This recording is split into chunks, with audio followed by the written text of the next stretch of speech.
¿A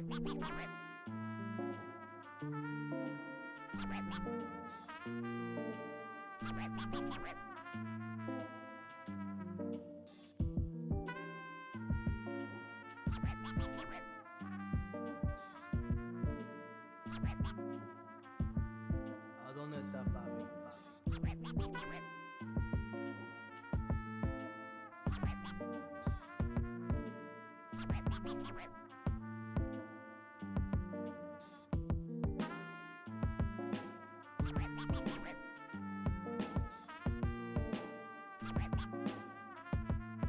¿A dónde está papi?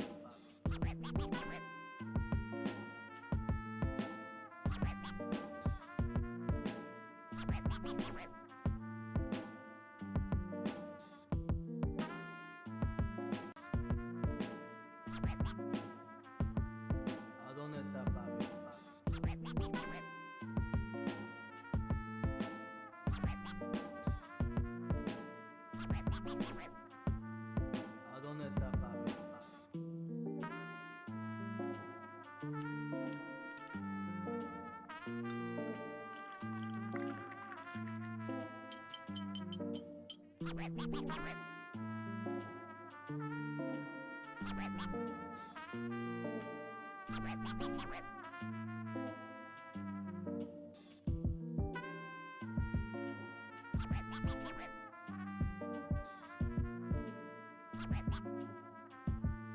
¿A dónde está papi?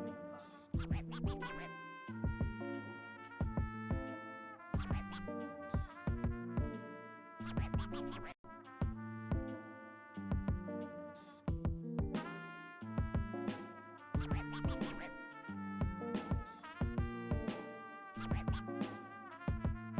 ¿A dónde está papi?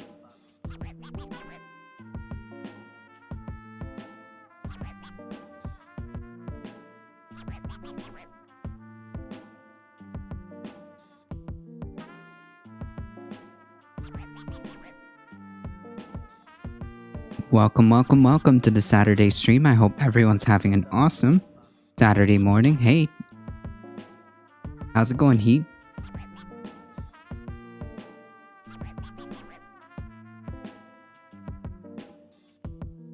As you can see, it's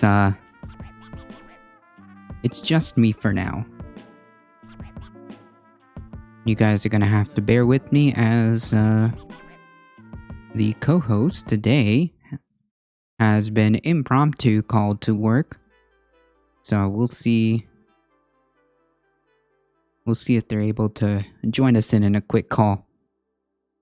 Maybe through mid-stream, maybe afterwards, I don't know.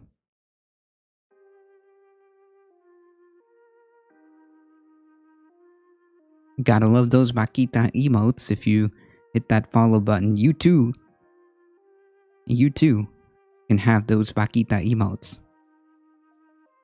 Today is Saturday, Caturday, so of course, at some point, it is guaranteed that there will be a kitty cat, or several if the co-host is able to join us later. We'll see what happens with that. Otherwise, we're just gonna take it easy.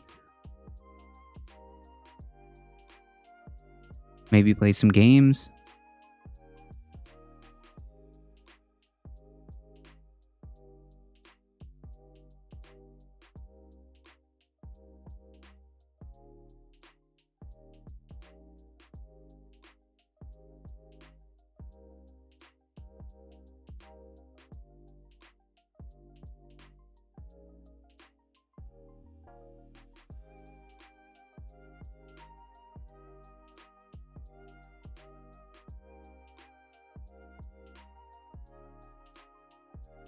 We've got also some videos that I've wanted to watch on stream as well that we haven't really gotten a good chance to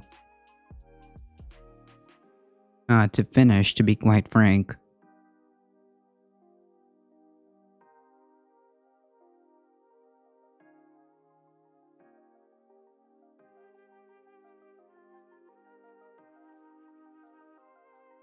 Maybe in the meantime, while we figure out what's going on with the co-host, have about a half a terawatt. Oops. Maybe while we figure out what's ooh, hey, come here. Pause.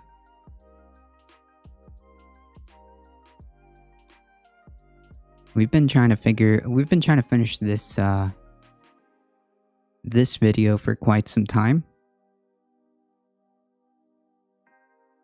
So I'm just going to start it from here. The big advantage of offshore wind turbines is there's sort of two big advantages. One, the wind field offshore generally is more consistent. Happy Saturday. How's it going? Land. Generally, for any given meteorological situation, the winds are going to be stronger offshore, away from the frictional effect of the ground. Usually over land, you go through a diurnal cycle where it gets hot during the day, the ground heats up and the winds are kind of strong during the day. Then it cools down at night. The boundary Folks, if you haven't already, kind of cut off from the upper atmosphere, and so the winds tend to die. If you haven't already, please go check out the Beckosphere. They do a phenomenal job when it comes to covering the news of the climate crisis. So just go ahead and check them out, yeah? Give them a sub, support them, so on and so forth. Rather well, that's good to hear. How's your kitty cat? Everything okay? Die out at night, so you have that daily or diurnal cycle in the winds over land, but you don't have that over the sea. There's very little variation in the sea surface temperature diurnally, and so the wind at night is pretty much like the wind during the day, and it's generally much more consistent and also generally stronger than the wind over the land. So that's one big advantage. The second big advantage is you can transport the turbines to the site by sea. And that's huge because you can make the blades much larger. There's a limit to how big you can make them. No one has figured out how to make the blades in more than one piece. If someone figured out how to make them in sections and put them together, that'd be a game changer, but they haven't been able to figure out how to do that. They undergo a lot of stress. Those blades are, they're so large that the tip is moving typically about 200 miles an hour. And there's a lot of centrifugal force on them going around. They weigh about 60 tons on these really big offshore wind turbines. They're far too large to transport on land. Much better. Well, that's good to hear. We kennel her when she's not being supervised. She goes in willingly and loves pets in there. Well, that's good. That's some progress, right? On land have kind of reached their maximum point at about 2.5 megawatts. And you just can't make the blades any bigger because you can't transport them on the highway. You just can't exit. You just can't do it.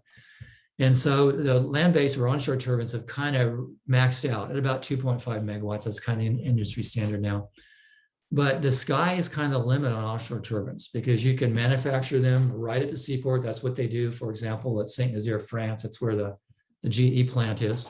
The factory is right there. And you open up the factory door and there's the ship right there. And they just roll it out onto the ship and they take it to where it needs to go. And bigger is better because the power of a wind turbine is directly proportional to the rotor swept area. So, think the rotor going around, there's that circle, and as the turbine gets bigger, the blades get bigger.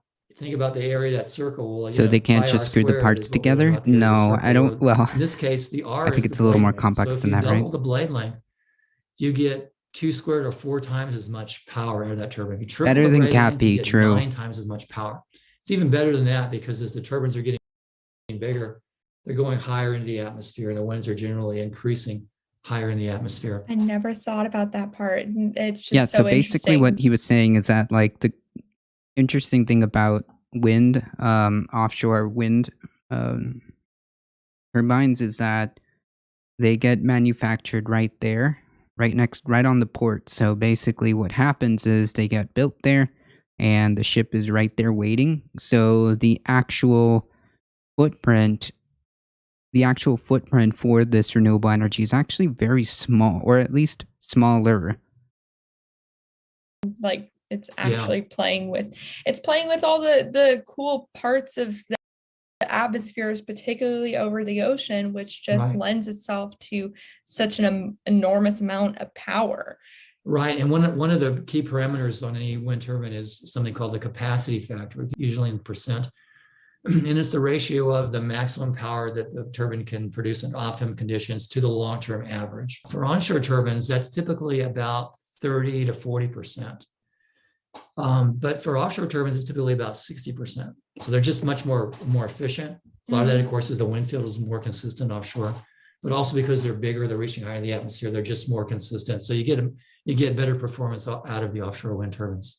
Why hasn't offshore wind been utilized? Like what has been holding back offshore wind from being developed in the US? That's a great question. I don't know. I really have the answer to it. The US certainly has been lagging behind. If you look at that's a very generous way of putting it. The US has been lagging woefully behind. And there is a answer to that. It's called the fossil fuel lobby. We need both. Our grid can't handle us switching to full electric without them. Yeah, I mean, we need a lot of different things to happen at the same time, right? It's not a simple on and off switch, right? It's not that simple as just doing that. There needs to be a movement towards making that happen. But unfortunately, that had to start decades ago. That had to have started decades ago. Countries. UK is number one. As of 2020, they had 10 gigawatts of offshore wind, and the US is in 13th place. And we have only 42 megawatts right now of operational offshore wind. It's off the East Coast. There's 2 wind farms there. What's held it back? Well, that's a good question. I mean, you could say some of it could be regulatory, because of course the regulatory aspect comes into play. The Bureau of Yes, and not only that, I guess to piggyback off it, the regulatory process also favors a lot of it favors fossil fuels. Bureau of Ocean Energy Management, which comes under the Department of the Interior, has to approve, leasing of it, and then ultimately approve for, licensing and all of that. So that may have been an issue with, the prior president was not a fan of wind power in general. And that's a very, very, very charitable interpretation. Jesus. I laugh so I don't cry. True. So I'm sure that held it back, for the last 4 years. But before that, I don't know. Maybe it's the fact that we have a lot of onshore resource available, and we've right now the U.S. has about in excess of 40 gigawatts of onshore wind, and maybe people felt, well, we should build out that onshore wind first. UK doesn't have that much land, so they're probably looking. Japan doesn't have that much land. We have a lot of land, and we got a lot of wind turbines in the Midwest, so that might be part of it. But not only that, solar is also up there, right? At least in the U.S., solar is a legitimate option. But I learned recently that propane gas cooking indoors is actually detrimental to health. Propaganda works. True. What? You mean you can't cook with gas in your house and expect it not to have some type of secondary effect? Yeah, the propaganda is massive and very, very well done. For decades, we've been told that fossil fuels are the only option that we have, the only viable option that we have.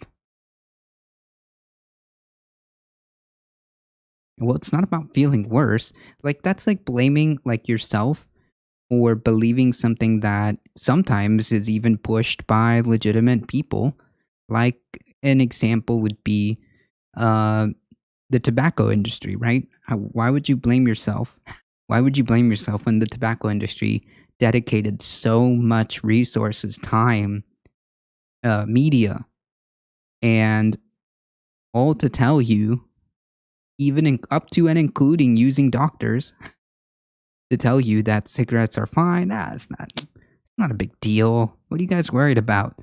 And after being told that for decades, you can't blame yourself. That's not... I wouldn't go that far. A big push for offshore wind now, and they're going great guns, and their goal 30 gigawatts of offshore wind by 2030, and that's very achievable. And they're pushing for 7 major projects, 7 major wind farms, and you total that all up, it's actually more than 30 gigawatts. So I think they're really on track, and they're pushing hard for it. Wow. How many homes could 1 gigawatt power or 1 megawatt power? Yeah, hundreds of thousands. In terms of megawatts. So 1 megawatt, which is 1 million watts, is 650 homes. So a gigawatt is 1,000 times that. Yeah, hundreds of thousands. Yep. That's a lot. You said something about how much capacity overall the U.S. has along its coastlines. The capacity, if you look at the actual capacity along all 3 coasts, and Department of Interior has studied that. As a practical matter, you're limited to about 50 miles offshore. Right. we have an EEZ which goes out 200 miles, and legally we could develop it out there, but as a practical matter, you want to keep them within about 50 miles from shore. If you look at that zone around the coast here, you find there's enough potential there to actually double the amount of electricity we have on the grid right now. That's wild. We have about a half a terawatt. That's a trillion watts. Jeez, half a terawatt of electricity millions on the grid now. Out of the that's millions of homes. Extract about a terawatt, a trillion watts. So now I'm not sure. I don't think that's going to happen. And there would be issues of what's going to be the impact on fishing and so forth. I mean, there are issues here. Well, not fishing itself, but like the marine wildlife is like the only like legitimate concern that I would have. And I think that I think he addresses it, depending on how these offshore wind turbines are built. They may be better for the marine life than some of the other ways of building offshore windmills, or turbines, I guess I should say. But I think that's like the only like legitimate question or concern. But I think that they figured that one out. But they say it's an eyesore, but I think that they can put them out pretty far. Also, smog is an eyesore and a health hazard. Yeah, I love the people that always like, oh, with these turbines are like, they're such eyesores or something like that. Fracking oil fields, I guess, would be the thing that I'm looking for. No, images. Yeah, like I always like love how people are like, yeah,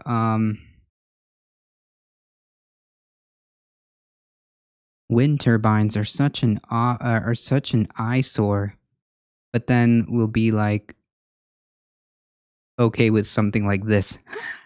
Wait, it's right above my head. But we'll be okay with things looking like this. How's that for an eyesore?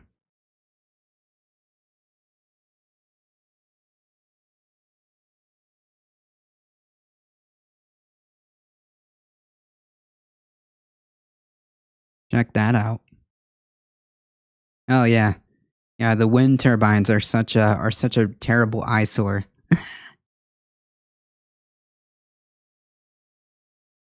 Yeah. I've heard that argument before. Good meme. There's a lot of resource out there. And if it's done smartly, it certainly can be safely and properly taken advantage of. Yeah, absolutely. Let's go ahead and start with the different forms of offshore wind, right? Because right now on the East Coast, one of the reasons why it started on the East Coast was because the East Coast drops off more gradually. That's exactly right. So they are able to do fixed wind farms. That's right. So that's one of the options, but floating wind farms is another option, which is why suddenly this coast is getting looked at. So can you explain the different forms of yeah, that's a very good anchorage point. The East Coast has the broad continental shelf. Same thing in the Gulf of Mexico. In California, we drop off very fast. We have a very narrow continental shelf. So there are basically 2 different classes of floating wind farm, as you point out. There's the fixed bottom and then the floating. Fixed bottom are just embedded. Their towers are embedded into the bottom, and there are different sort of substructures there, but ultimately they're embedded into the bottom. And that only works down to about 60 meters depth. And most of the wind farms that are out there on the East Coast now are even shallower, like about 30 meters depth. That's not a player for the West Coast because it's, the the Morro Bay farm, which will be about 20 to 30 miles out, is going to be about about 1,000 meters deep. It drops off so fast. So you can't do the fixed bottom. So you're led to floating wind farms. Now, they're in terms of the global wind power, only a pretty small fraction globally. I think it's only about 5% of wind power is offshore wind power. So it's already pretty low. Mm-hmm. But the vast majority of that is fixed bottom. The fraction that's floating is way small. So it's like right. 0.1%. It's really, really down low. It's a newer technology, right? Yeah. The turbines themselves are pretty much the same. It's the substructure that's different. And there's sort of three different types of substructure for floating turbines. One is called tension leg platform. And I don't think that's going to come into Hello? very burrito. All right, I think we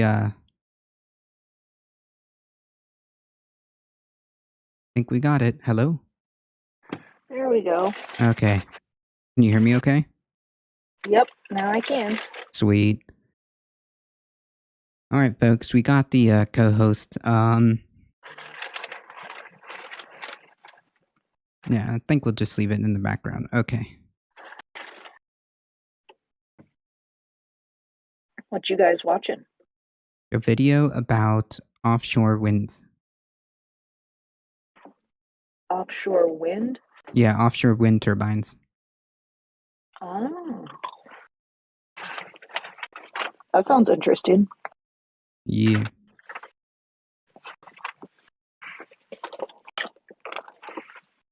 Folks, we got the co-host in voice, at least. At least we got them in voice chat.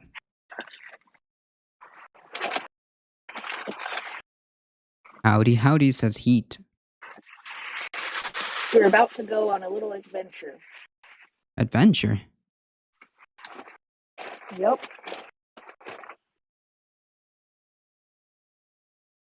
What do you mean, adventure? Well, my good sir, I'm going to venture into Walmart and get a new board game today. Oh, Lord. Walmart. I know. Don't worry, I'm strapped up. that is in and of itself an adventure. Jesus. Don't worry, I'm strapped up. I'll be all right. Last time I was here, there was a freaking big ass fight in the parking lot. Like, and the next thing you knew, this dude goes to his truck and pulls out this giant ass hunting rifle. oh my God. And then the cops come. Why are people like this? I'm just here like, Jesus what Christ. in the holy hell? Yikes. Like, I forgot what I came here for, but that's all I wanted. I didn't need the show.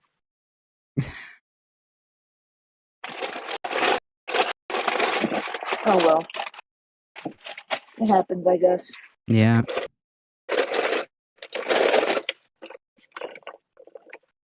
So, they have a game called Throw a Burrito, and I feel like we need to own this game. What? What is the point of that game? I don't know. I didn't look at it last time I was here because I was in a hurry, but I am going to look at it this time. Okay. Hey, Astro, how's it going? But either way, it's got cute little burritos in it, so... Well, that's it for me. Exactly. That's all I needed to know.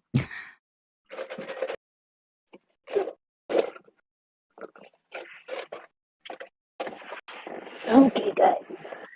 Very much pray for me. We're going in play. Oh, It's somewhat problematic because the turbine is actually unstable until it's moored in place, and I think there's a limit to how deep you can go with those as well. The advantage of tension leg platform is once you put it in place, it's right there. It's not going to move around. Mm-hmm. The other two forms are going to move around. They're anchored to the bottom, but they're floating. And they use like a catenary mooring, which is the lines come down and splay way out. And so there's how come they got the entrance on the wrong as side? the winds change, the turbine actually drifts around just No, I like a don't know. buoy, like a moored buoy Oh out my there. god. And in the case of the Morro Bay farm and a typical big wind farm, Cold, wet, and dark. the Boo. turbines would be about a mile apart, and they would drift around a quarter of a mile, Okay. depending on the wind direction. So they move around.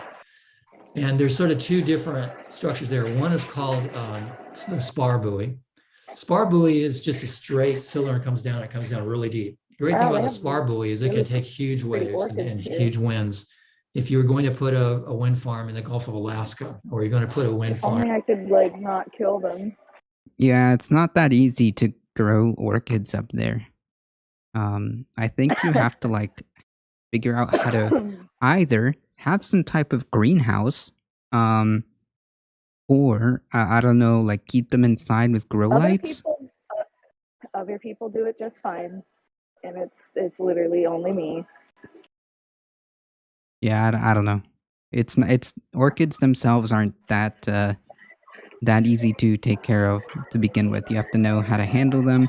You have to know what to do if they get infections on their roots, on and so forth. Like it's a whole thing. And also, it's not just you, the person, but the actual orchid vendors, or where you buy your orchids. I think Home Depot is like the worst place because they have absolutely no idea how to care for orchids. So, or they do it on purpose so that the orchid dies and you have to like buy another one. I turned the corner to go down towards the toy section, and on the clearance rack, they have a Beyblade arena. Beyblade Arena. Now that's a throwback. I haven't played a Beyblade Arena, or like the whole Beyblade. I don't want to say like anime, but like cartoons in like decades. Like if it was not $45, I would buy it.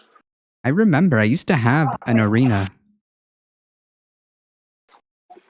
I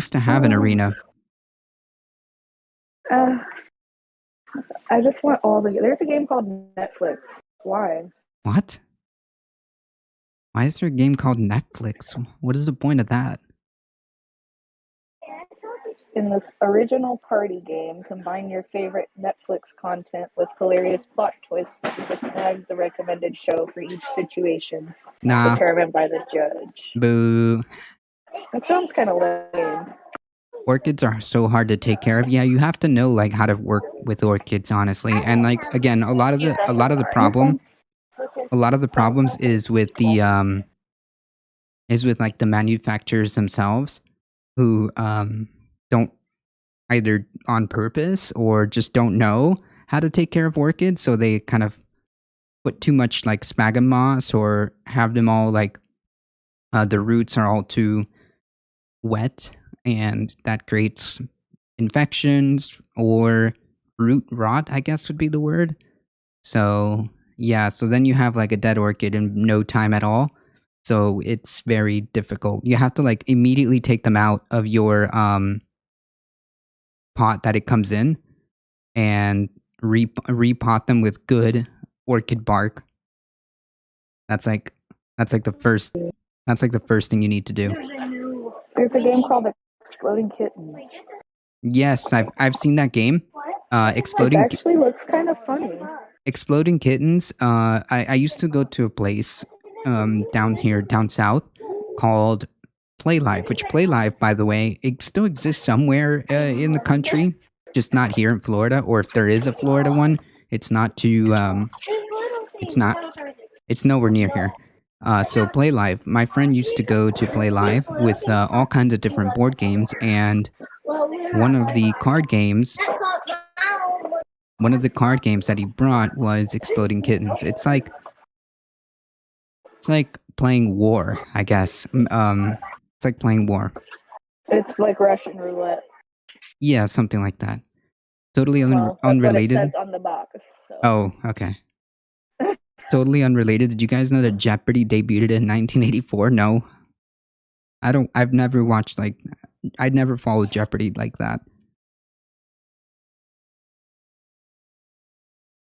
Goat cheese pizza?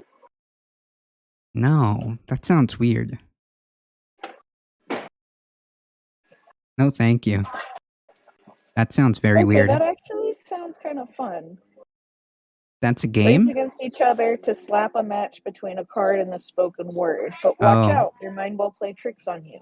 This game was engineered for maximum fun. Is it like Taboo? Like with words? So I guess like the cards will have a picture and a word on it, and you have to try and match them really fast. But you can get confused because they might mix up the picture and the word on the card. Oh, I see. Okay. Well. Okay, I can show you throw a burrito if you like. Sure, hold on. Let me, now that you have, How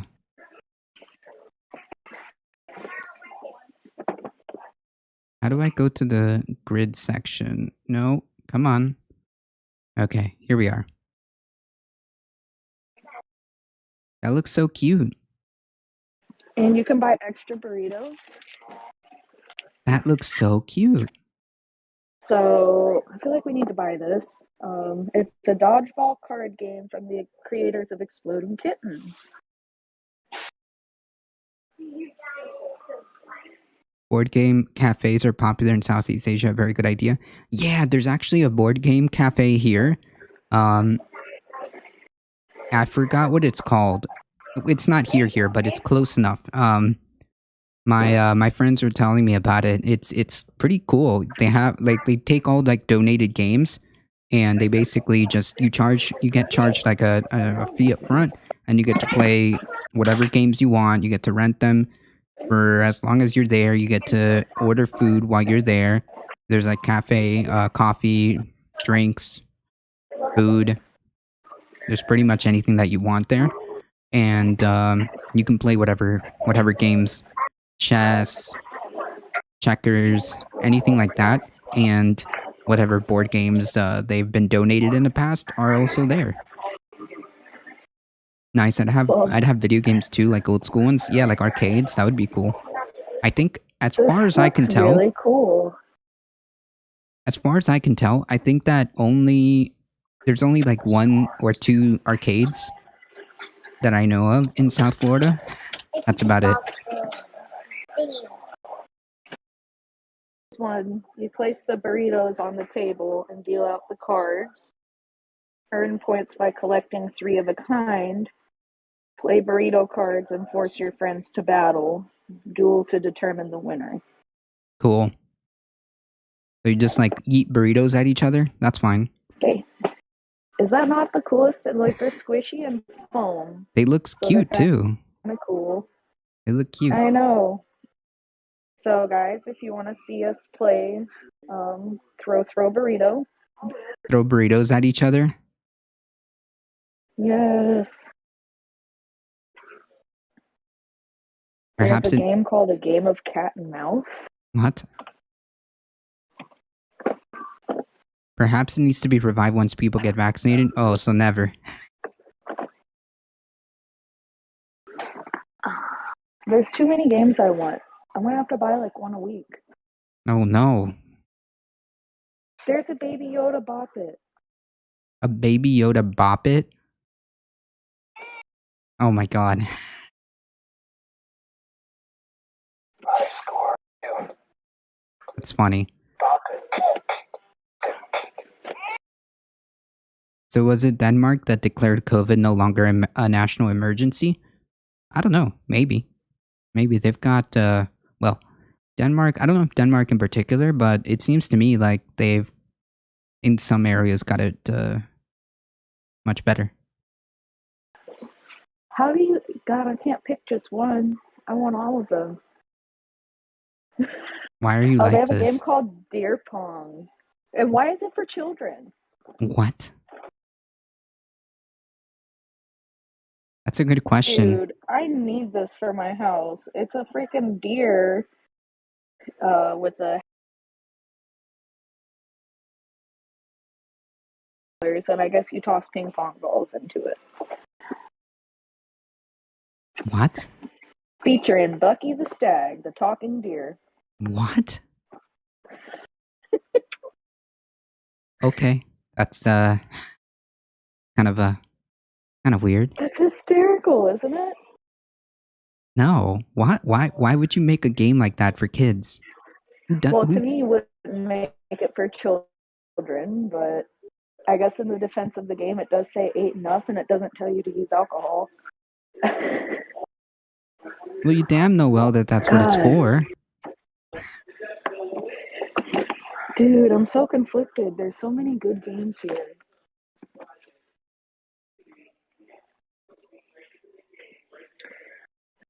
I forgot. Oh, there's a game called Smartass? Oh, that's my game. Can I get that one? It's only $20. Who's the smartass among your friends and family? Find out with this outrageous, fast-paced party game. Well, that really tells me a lot about this. It tells me a lot about this, doesn't it? That's too funny.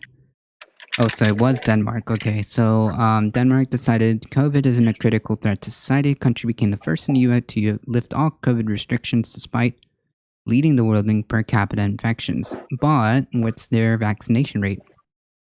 February 1st, Denmark became the first country in the EU to lift all pandemic restrictions. Indoor masks, gone. Vaccine passports, gone. Mandatory isolation, gone. Reading the news, you might assume that Denmark succeeded in eliminating COVID, but its infection rate is currently higher, except in one place, Palau. If you're following Denmark's infection numbers, it seems very, very strange thing to do, said a Danish Michael Peterson, a Danish researcher. Because of falling ICU admissions and shorter hospitals, said COVID is no longer a socially critical sickness in Denmark. Okay, but follow-up question. What's the level of vaccination rates, right? Denmark has a very high vaccine uptake, with 81% of adult populations having two doses and 61 having boosters. Wow. I mean, that's nowhere even close to what we have. We have, I think, fully vaccinated, I think we're at like about 63%. And people who are boosted in this country are about 20-something percent. So we're, good meme. We're not even close. That's weird. Literally just walked by the shelf and something fell off. Yikes. That's happened to me so many times. I walked through to the bread aisle to the store to get some burger buns for my Boca burgers, and Do you like those? Yes, Boca burgers? yes. I love those Boca burgers. By the way, if you're looking for like an alternative to like regular meat burgers, Boca burgers is the way to go for sure, 100%. It tastes so good. You can just put some ketchup on it, and you're good to go. Ketchup, mayo, whatever you want. Right. I almost want to say it's better or more convenient than a Impossible Burger. What? I want to say How it's could like, that be? because like you can just get them frozen, and they're the OG plant-based burger, and it tastes so good. It tastes good. I'm about it. All right, guys. I'm gonna be bad. We're getting 3 games today. Jesus Christ.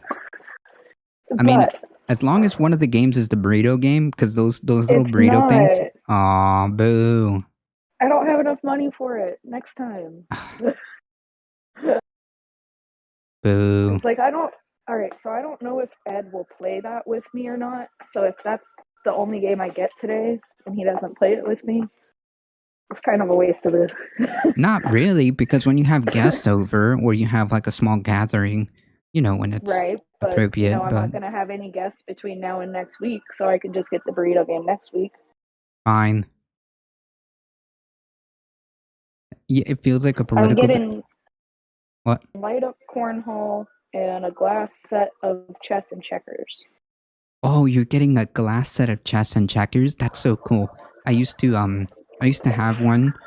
Not me particularly. My parents used to have a nice glass set of chess, which to this day I don't know actually what happened to it. Nothing fancy. It's kind of cheap, but I like chess and checkers. And I like Chess how is this good. looks. I haven't played chess in so long, but hey, Ashley Bean Pie, how's it going? Boca burgers are good. I want to try to make lentil burgers. Yeah, and I also saw that there's like bean patties. But so far, I think that the Boca burger definitely takes the cake because it's frozen. Like you can just get it frozen and heat it up, and it tastes just fine like that. I feel like it's a political decision, not a human welfare one. Yeah, not sure. Not sure. I think that the language being used here, I think that they could have handled that better. Because, like, Oh man. I think that their vaccination rates are looking like way better. I mean, then again, like we're looking at it from the US perspective where we have like very low vaccination rate in comparison. So it feels like they're ahead and they're like loosening up restrictions, but I think that they should do it like, in doses, in doses. Man, I'm so conflicted on what to buy. Like so encourage. I'm either gonna do Jumbling Tower, chess and checkers, and light up cornhole, or I could do the burrito game and either Monopoly or Jumanji. I don't know. Chess and checkers seems pretty good. I'm not sure if Ed knows how to play or not. I don't know how to play any of those games except for the classic chess and checkers. The vaccination rate where I am is only 51% fully vaxxed. Right? Like we're so like behind. Like I think that it would be nice if like once a population gets up to like a higher percent, like you start like telling people like, oh, okay, we're doing good, and slowly like reduce the restrictions where necessary. I mean, like Denmark is a pretty small country in comparison, so they can just do that in sections and like kind of, do it, especially with 81%. Wow, that's more than I can say for us. I don't know. Maybe I'm just seeing it from an American perspective where I see like these numbers. I'm like, wow. 51% fully vaxxed. Jesus Christ, Deco Resto Dragon. That's wild. Yikes.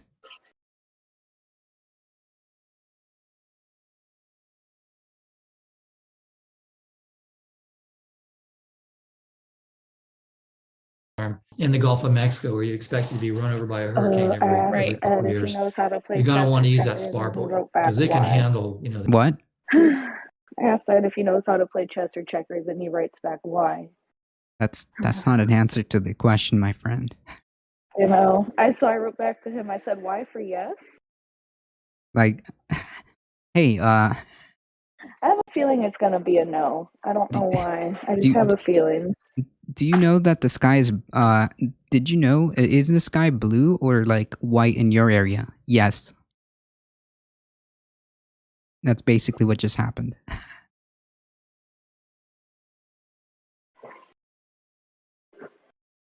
The huge waves and the huge winds, no problem.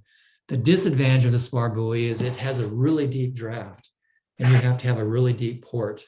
If you're going to assemble it at the dockside, which is what you really want to do, you have to have a really deep draft port to tow it out to the site.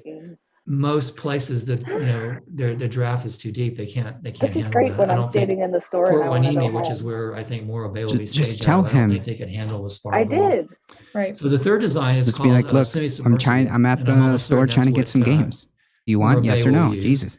Semi-submersible is a lot like a mini version of a floating married, boat. they say.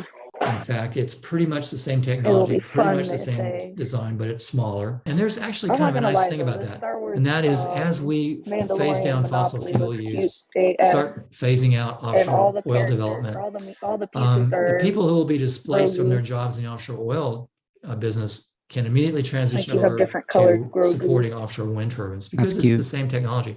Okay, so here's something very crucial that he just said.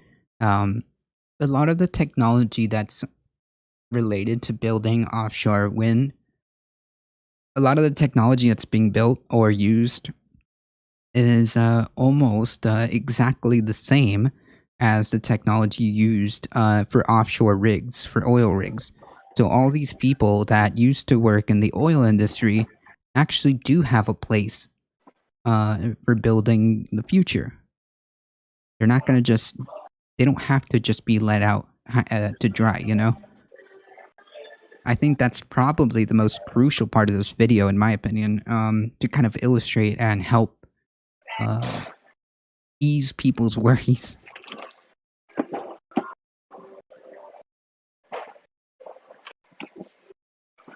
That's kind of cool. They have like a wooden box set of Jumanji. A wooden box set of Jumanji? Like it's made out of wood? Yeah. Fake wood, but... wood looking. Yeah. It's kind of cool. I think I should make a channel on the Discord for like recipes. For recipes on like plant-based recipes. For like mushrooms, lentil burgers, things like that. That might be cool. In case people are interested. How do you think about that? The same kind of skills you need to build a floating offshore oil platform, or the kind of skills you'd need and the infrastructure and so forth to build a semi-submersible floating wind turbine. So I think that's a good thing. So let's talk about the different locations then that Biden is thinking about for his wind farms. There's the East Coast, right? So there's going to be some all the way up as far as New York. So he and doesn't then play chess going or down checkers. the Carolinas, right? Yes. Yeah. What? Did we finally get an answer? Yeah, he does not play chess or checkers. Okay. Lord. I mean, I'm pretty sure he doesn't play any of the other games either, so how do you know? Yeah, I know. You're all gonna have to learn at some point, right? I mean, it's the same thing with like, as if you would have bought another game. You don't even know how to play it yet either. Like the burrito game. I know, but I don't get mad when I learn new things. True. I don't know if he would play the burrito game with me or not.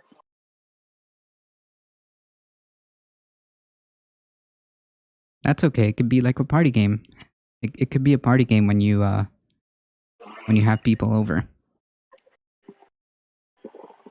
That's fine.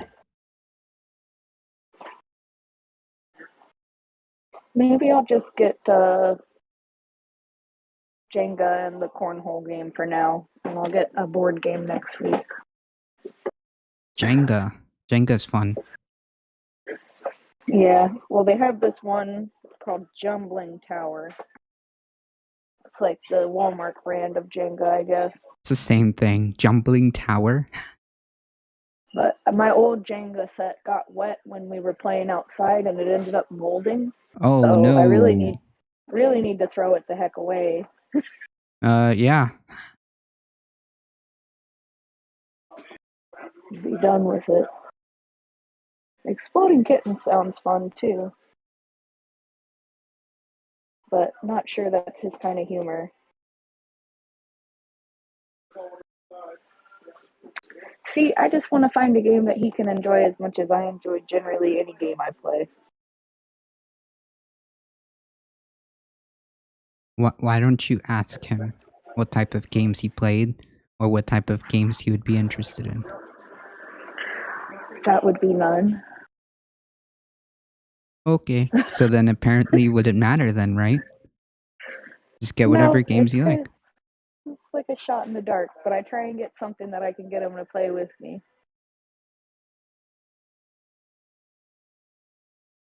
I feel like I might be able to get him to toss a beanbag back and forth.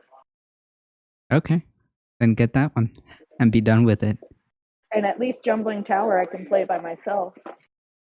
Yeah, I feel like a lot of these games are just going to be for like parties, right? Or like parties. By parties, I mean like small get-togethers. Well, I'm trying to get him to do stuff like this with me. Oh my god, dude, I am buying this. They have a Monopoly for my own town. What? I can't not buy this. I might have to wait on cornhole. Wait, a monopoly on your own town? That is what? Yes. Like modeled after where you live, or modeled after? Yes, it's literally called the name of my town, Opoly. Oh, huh. I am going to do this instead today, and I guess I will. Oh man, I can either do these two or these two. This is tough.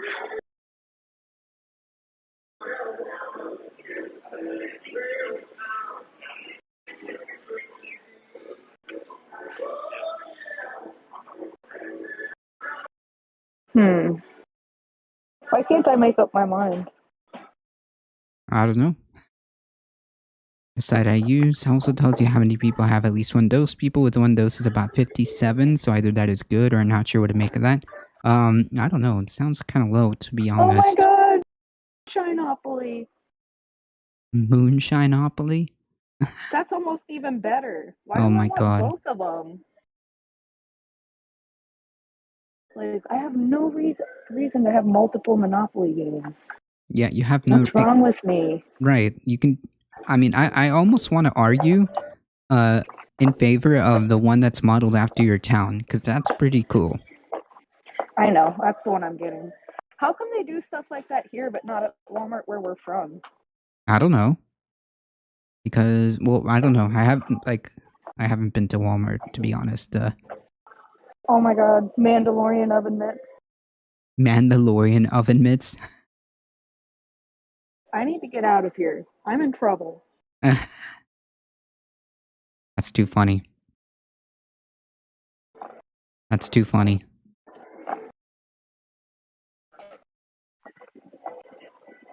This is really, really bad. I come here for one thing, guys. Shopping bags. Like those reusable bags? Yes. My parents gave me like a Jeep one that's like a really big reusable bag, so we can so we use it when we go to the store. It's pretty cool.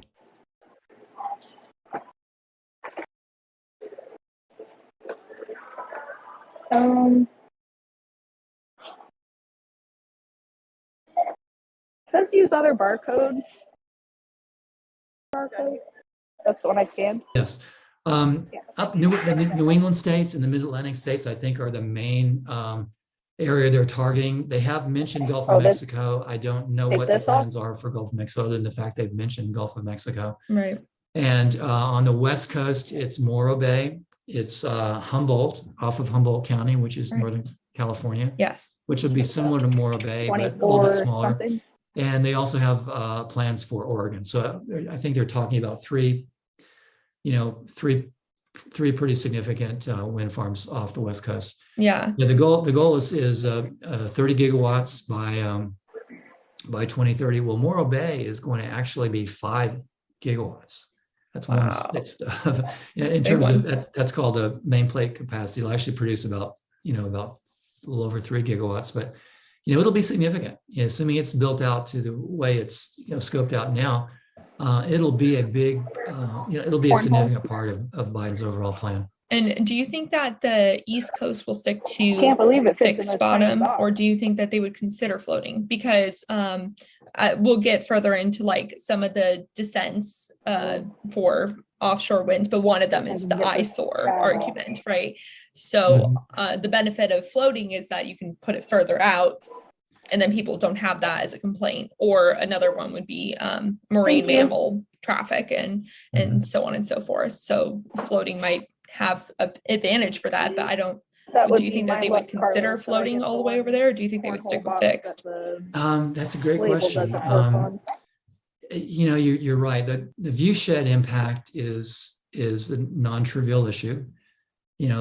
Particularly in tourist. Yeah, like the view is not a problem, and the Beckosphere brought up the fact the marine, the marine aspect of it, which is probably the only relevant concern in my opinion.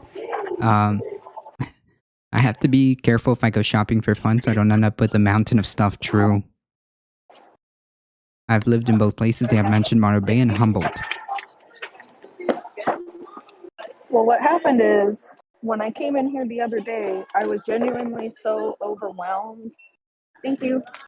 By how many different things that they have that I was like, all right, I'll have to look better when I come back. You need to see. Okay. So even though I came in and I thought, all right, this is what I'm going to get, I also wanted to look and see if there was anything else that I didn't see the first time I came. And that turned out to be true. I did not see this Monopoly game. It's so cool. I think I'm going to have to get Moonshine-opoly too. Why? The real question, Carlos, is why not? Okay.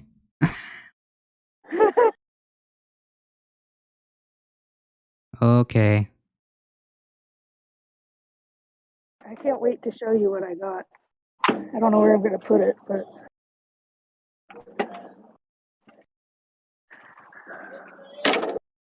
Areas, so the Monopoly one was pretty much like a lot of wealthy people living, on the beach there, and they don't want to look out and see the other turbines. two I may or may not get them to play. Yeah, but I they may consider that. If I'm an offshore wind developing company, I think my first choice is going to be fixed bottom. And now we can go home. It's finally. Probably cheaper and it's probably easier to install and so forth. Store. Interesting. Well, since I kind of already started the descent conversation, so there's what are some of the concerns that people have about offshore wind? Yeah, okay. I think I'm in the Jeep. The biggest and most valid concern is the impact on commercial fishing. What I always like to say is I have a great respect for fishermen, and it's really true. They put food on our table and they pursue a very dangerous profession. So their voices need to be heard on this. And pretty much, when you put out a wind farm like this, I'm sideways, a floating wind farm, you're going to have to ban commercial fishing in that entire area. Now, in the case of Morro Bay, it's 399 square. Oh, I'm being quiet because I'm listening to the video. Hold on, let me. Fishermen are going to have to give up. Oh, and the reason is there's so much. I can't see. What? Said you should warn me when you play a video since I can't see. Fine. I wish there would be more tidal and sea current energy capture, as this is more predictable. I don't know about predictable. It just depends on how it's done. If you're talking about hydroelectric, it just depends on how it's done. Let me put my camera back on. All right, let me move over here. And jerk parked next to me so close I almost couldn't even get in the Jeep and back up. Yeah, like hydroelectric, it just depends how you make it.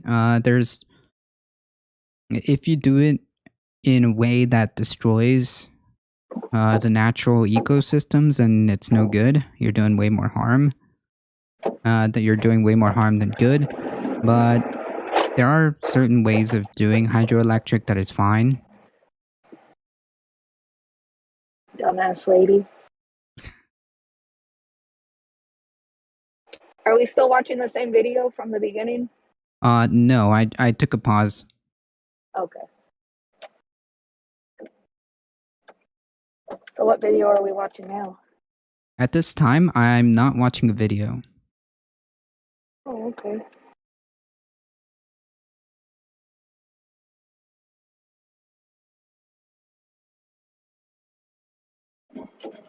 Whoa.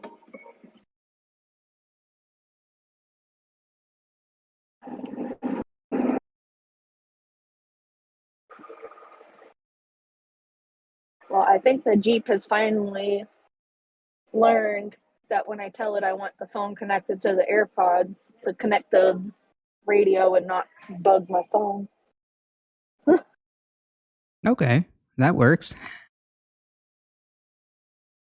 Yeah, a lot of times it'll still try to automatically connect and I'll just have to switch back. But it's pretty smart. It learns. Nice. Benefit of it literally being an Android. Yeah, so now every time, if, for example, if the Jeep was being taken out and you're still home, then It wouldn't just do that auto connect where we lose you for a bit. Theoretically. That In may or practice. may not happen. Boo. It's like it works sometimes, other times it doesn't, and I'm just here like, wish I could tell what it is that I'm doing, you know? Yeah. Kills me. But oh well.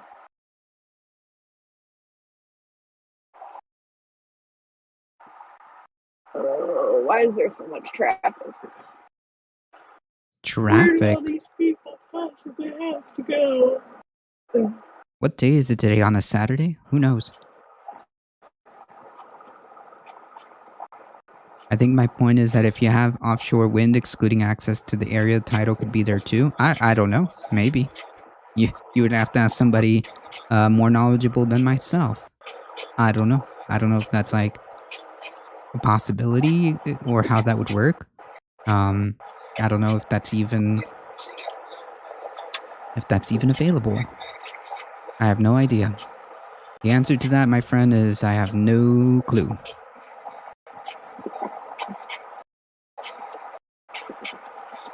Wow, I never realized how much this song sounds like a different song.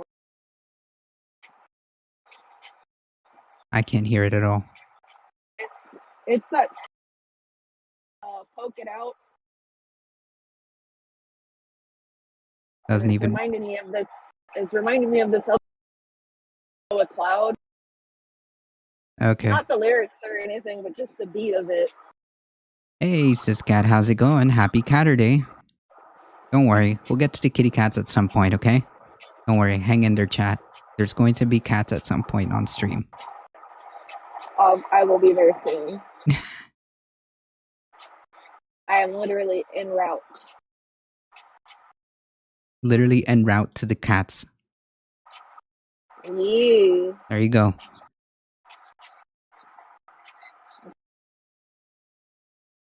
Going fast. I'm just here chilling and forth. Oh. There we go.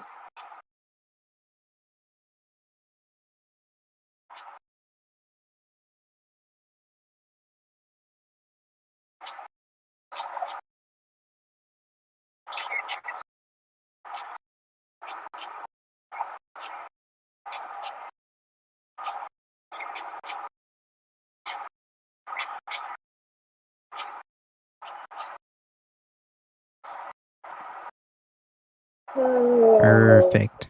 Yep, just hang in there, Siscat. Don't worry, you came in at the perfect time as we're heading, well, you're heading back home, which means the kitty cats will be on camera soon, hopefully. Yep. They sure will. I hope Ed likes the game I picked for him. In the meantime, we don't have that much time left on this thing. We're at 19 minutes out of 37. Getting there. You're halfway there. Kind of, yeah. Just about. That's right. How are you, my friend, and you didn't just burst out into song? I can't hear it. Dude, I just set you up. I said, well, you're halfway there. Oh. You suck.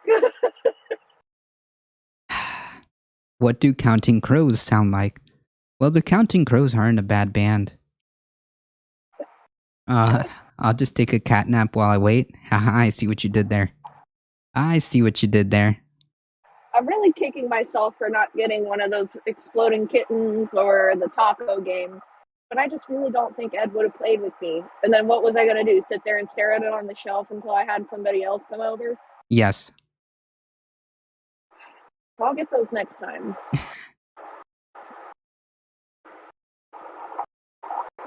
Although I'm going to have to go easier on myself next weekend. So even if I do one a week, this is going to be like $100 a month habit.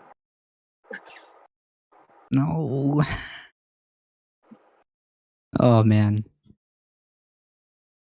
Alright, let's finish this video. Let's do it. Let's finish this video. Come on. And play. Line in the water. There's mooring line and Oh, there's wrong electrical one. cables, and you just can't Come on, risk Carlos, get it together. pulling a net through there, you know. Right. So they're going to have to ban fishing there, and fishermen come out against it. You know, not surprisingly, the California Come on, what are Federation you of waiting for it to Fishermen's be a different shade Associations, of which green? represents all the fishermen's associations in the state, has come out against it. Not unlike what's happened on the East Coast. Fishermen were opposed to you know, the wind farms on the East Coast as well. The one silver lining I see here is that the wind farm area will effectively serve as a very large marine protected area. I was just thinking the same thing. I was like, well, Yeah. I bet the fish would like it. Yeah. You know, we have a number of marine protected areas in California, but they're all really small. They're like a couple square miles or, you know, adjacent to the coastline. This would be a large marine protected area out there, which hopefully would enhance the fish population around it. So it would kind of hopefully mitigate some of that loss of fishing ground there. So I'm just speculating because there's never been a case study done like this. This will be a brand new thing. But, you know, that's a possibility. So that's the first concern. Second concern, I think, is going to be the effect on marine mammals, particularly whales and dolphins. You know, people in California, including me, were very protective of whales. You know, there are a lot of people who have very strong feelings about the safety and well-being of whales. And of course, we have the big gray whale migration down our coast. Yeah. It's, you know, the gray whale migration occurs well inshore of where this wind farm is going to be. Typically, the gray whales are staying within about 6 or 7 miles from shore, so we get to see them all the time. But it's inevitable that some whales are going to find themselves transiting this wind farm. It's just inevitable. And the question is, what will happen to them? Will there be a negative impact there? So, you know, kind of 3 things you worry about. Well, what will they get entangled with the cables? Well, I don't think that's going to be a problem. Because the whales typically dive down to a maximum of about 750 feet. And where the cables kind of splay out and get complicated is down, you know, around the back of their truck. Wait, what?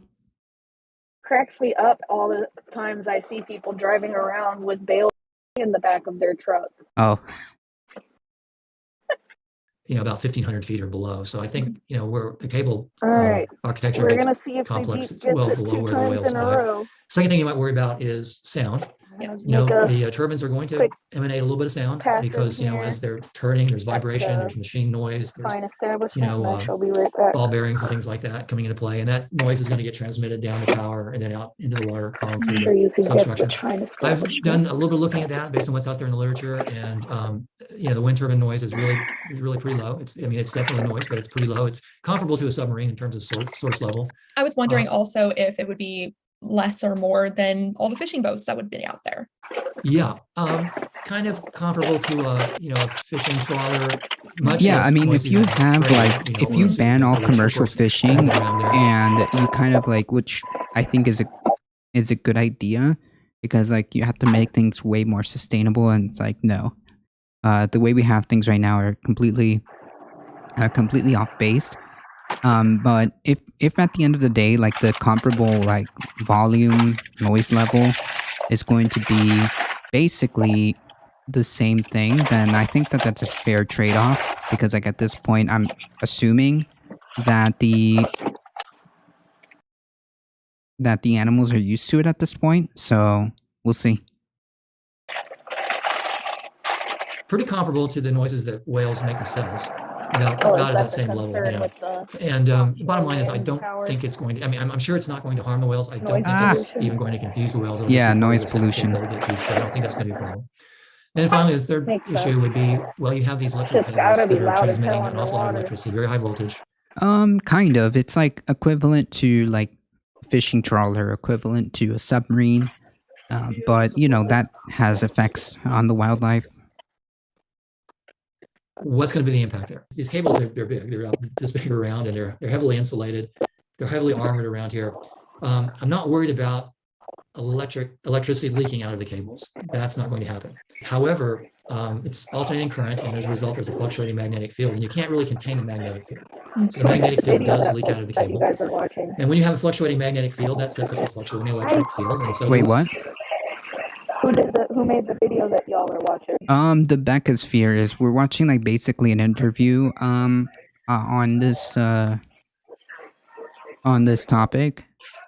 Addicted to mosh. Time for my favorite pirate fact: when the Somali fishers became pirates and started robbing the European commercial fishers, around Somalia managed to... Wait, the commercial... Hold on. European commercial fishers, the ocean around Somalia managed to replenish. Yeah, gee, I wonder why. I wonder why.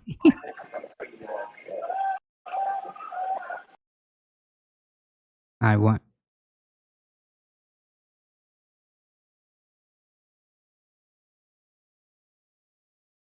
I'm good.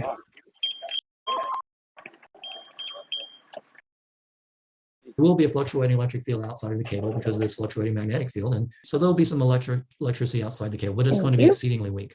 If you were a diver and you swam up to that cable and you put your hand on it, you wouldn't feel anything. It's about 100,000 times less than the amount of electricity flowing in a flashlight, a typical handheld flashlight. 100,000 times more than that. Jesus. That's really low. Now, whales and dolphins are not electrosensitive, so I don't think they're going to experience any aspect of it, even if they come up very close that's to it. that's good news to hear. That would be sharks, rays, and skates. They are electrosensitive, and they have been shown to react to these cables in other places. They typically show mild, attractive behavior. I see you later. They'll come I'll up come by tomorrow. and, You working tomorrow? check the cable out. come It by doesn't tomorrow. harm them, but they do sense the electric field. Interesting. And they typically show mild, attractive behavior. Whales and dolphins are sensitive to magnetic. This is fascinating. Conventional thought is that whales, in fact, do use the Earth's magnetic field for navigation. They can sense the Earth's magnetic field. This is fascinating. This is well done. I love this interview so far. By these cables, even if you're up within close to them 10 meters, is The owner's dad I don't know, is a going factor of back to 100 or so India for less 6 than the Earth's months. magnetic field. So it's very weak. So So I don't he's think like, it's going you to be come see me confusing every for day. Every day I users. give you one free bottle. So those are the While issues I'm the way I gone, see you them. drink I don't claim to be a whale expert, but Oh my God. I've looked around and tried to see what the whale advocacy groups are saying about this, and so far they've been silent on it. So All right, let's see if see how that Sajid plays out. stays connected. The next issue is the impact on birds, and wind turbines kill birds. There's I no mean, doubt we about still that. hear you. But they don't kill that many birds. Even the wind turbines on the onshore wind turbines. Cats kill more birds. Yeah, cats kill way more And he birds slipped than a $20 turbines bill in do. my Even bag. cell phone towers kill more birds than wind turbines do. Birds fly into cell phone towers, and there is technology to mitigate that. There's actually swear. bird detection radar, gonna which become is an and there's a couple alcoholic. different I'm companies make getting it, paid to and they can detect a flock of birds about 3 to 5 miles away. And the computer will automatically shut the turbine down if the flock is getting ready to fly in return. So that can be deployed, and it has been deployed in offshore wind turbines already. They've also found that just simply painting one blade black. I love that. Onwards to the the kittens. simplest thing, but it works well. It's been shown in offshore wind turbines to reduce the kill rate by That about is, 70%. if none Because of you our get kind of strobing viewers effect, and object. birds can see that turbine much more, and they'll evade it. Final thing is, most of the seabirds, which there are millions, of course, off the coast of California, most of them tend to stay pretty close to the surface because that's where their food source is. And there's going to be a pretty big air gap between the bottom of the blade and the sea surface, typically about 100, 120 feet. So I think a lot of birds will be simply flying under the blades. The bottom line, as far as I'm concerned on this issue, is the Audubon Society has come out in strong support of offshore wind. And their rationale is, yes, they understand some birds are going to get killed by these turbines, but they see climate change as a bigger threat to birds than the wind turbines. They believe offshore wind is an important part of the solution. So I was heartened by that part of it. And then the final. Oi.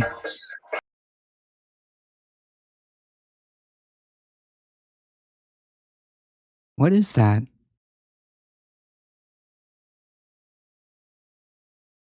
The music? What was that? Oh. Jesus.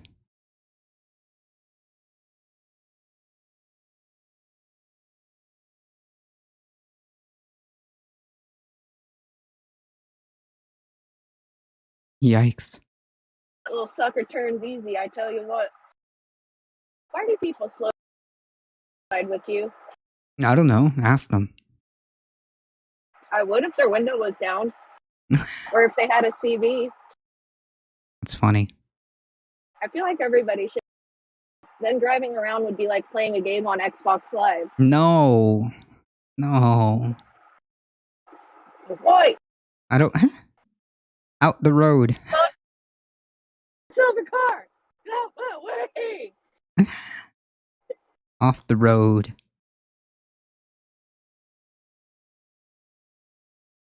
Said you was special. Come on.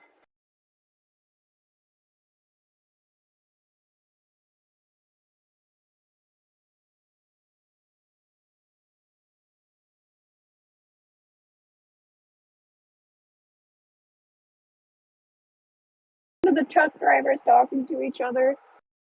And I like to, create different personalities for myself, and each one has a different accent, and I like to chime in. What? Fun as hell. Why are you like this? Why aren't you like this? That's literally the last thing on my mind if I had a CB radio.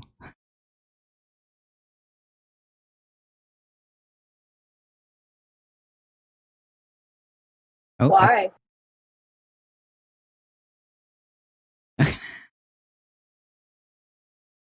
It is so fun. And on the because on the holidays, you got to figure all of these people are away from their family, but they have this one thing in common. They're all doing the same job.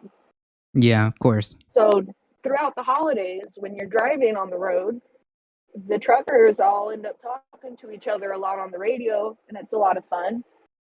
And, I join in because I'm also driving on the holidays, so what the hell? They don't know I'm not a trucker. No caller ID on a CB. Yes, there is. Don't you have specific call signs or frequencies? I have to come up with the new call sign though, because my old one was Purple Penguin. Anyways, I'm trying to finish this damn video. Oh, I forgot. Sorry. Issue Penguin. I believe is why are you like this? Yeah, I need a new one because I drove a purple tape and I like people take very penguins, seriously, and and it's in good fact, alliteration. Bureau of Ocean Energy Very Management fucking takes that call seriously, and sign. they did a study where they Fair actually enough. did some simulated views of what the turbines will look like from Big Sur. Well, on a good day, on a good clear day, I guess now I in the can be morning, the gray goose. there's no glare off the ocean. Yeah, there you go. You will be able to see them with the naked eye from Big Sur, from Julia Pfeiffer Burns Park, for example. But you're going to have to look really hard. They look like specks out on the horizon. You have to look really hard, but you can see them. On a hazy day, you won't see them. In the afternoon, on a clear day, you won't see them. Too much glare off the ocean. The lease sales for these offshore wind farms will be available by 2025. Is that correct? Yes, I think they're trying By to probably, 2025? wrap them Oh all my up by god. 2025. Once an area has been approved by Department of Interior, then the next phase is the leasing phase. And I think that goes pretty quickly. What happens there is companies, bid to lease a chunk of ocean to put a wind farm out there. But the really hard part comes after the leasing, and that's the permitting phase. So just because you've won the lease doesn't mean you have a permit to go out there and build a wind farm. You have to then come forward with your design, and the design has to spell out in a fair amount of detail what you're going to do, how many turbines you're going to put out there, how big are they going to be, how they're going to be moored, how far apart, where the cable's going to come ashore, all that kind of thing. This is where the public has a say. Mm-hmm. There will be a public comment period, and this is where lawsuits will happen. People will sue and say, no, don't do this. It's going to destroy the environment, et cetera, et cetera. So, that the permitting phase can take up to 7 years. I'm making the optimistic assumption, my timeline, that Morro Bay will happen in 4 years. That could be overly optimistic. But that's when, the public weighs in and other government agencies weigh in. Although the Department of the Interior has the lead on this, other affected agencies also come to the table. For example, NOAA's, National Marine Fisheries Service, they worry about whales and they think impact on marine life. They'll come to the table and say, hey, we have these concerns. Department of Defense may come to the table and say, we don't want to, this could impact our ability to do training. Department of Energy will be a player. So a lot of people come to the table, including the general public, and have a say here. And that may cause the company that's won the lease to have to go back and redo their design. So there could be some back and forth there. Mm-hmm. That's the difficult phase. Once the permit is issued, then that's the green light for the companies to go out there and actually deploy the wind farm. Yeah. Which I think for a major wind farm is going to take for Morro Bay, for example, I think is going to take about 3 years to build out. Speaking of Department of Defense, so one of the interesting conversation parts of the energy transition in general has to do with just increasing the national security of our energy systems. Yeah. How will offshore wind impact that? One big advantage of a lot of these clean energy initiatives, both wind and solar, is they're very distributed. The Morro Bay project will produce about 1.5 times as much power as the Diablo Canyon nuclear power plant. But it's distributed over 400 miles, 400 square miles roughly. Diablo Canyon is probably 1 square mile. It's right there. So you kind of have a single point of failure. You can attack that one spot and you can suddenly knock out 3 gigawatts of power. It would take a lot of attacking to take down this wind farm. It's distributed. It's a distributed kind of system.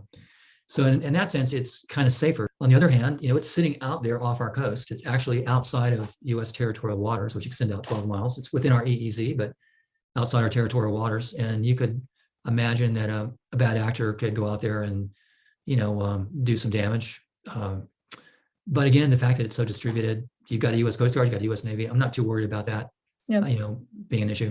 I think there is an advantage in the fact that the clean energy initiatives are very distributed. I mean, you use up a lot of land, you use up a lot of water, but on the other hand, you haven't concentrated all your eggs in one, single point of failure basket that could be subject to attack. Yeah, and I would argue that fossil fuels also use a lot of land and a lot of water too. Yeah, well, they do. That's true. Mm-hmm. Yeah, I mean, not as much as clean energy would, but also clean energy doesn't cause oil spills. That's true. Yeah. Exactly right. Are there any points so far that you would like to make sure gets covered having to do with offshore wind? Well, I'm just really optimistic and enthusiastic about the way things are going right now. What I worry about is what are things going to be like if we have a different president who isn't supportive of this. It wouldn't be hard to put the brakes on, and we probably won't be far enough along by the time, if we have a new president in 2024, we probably won't be far enough along that things would be unstoppable. So I do worry about the political aspect of this. Yeah, and certainly there are going to be, like any big project, there's going to be people who are for it and people who are against it. And there's going to be a lot of interplay back and forth.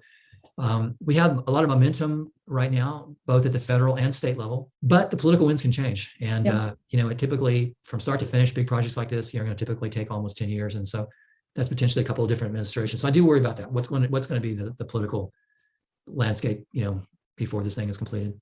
Yeah, that's a very fair concern. I think about that a lot, just having to do with the energy transition in general. We kind of need stable leadership that supports it for the next 10 years. There are some things that we really need to get going on. And one thing is we need to increase the capacity and resiliency of our electrical grid.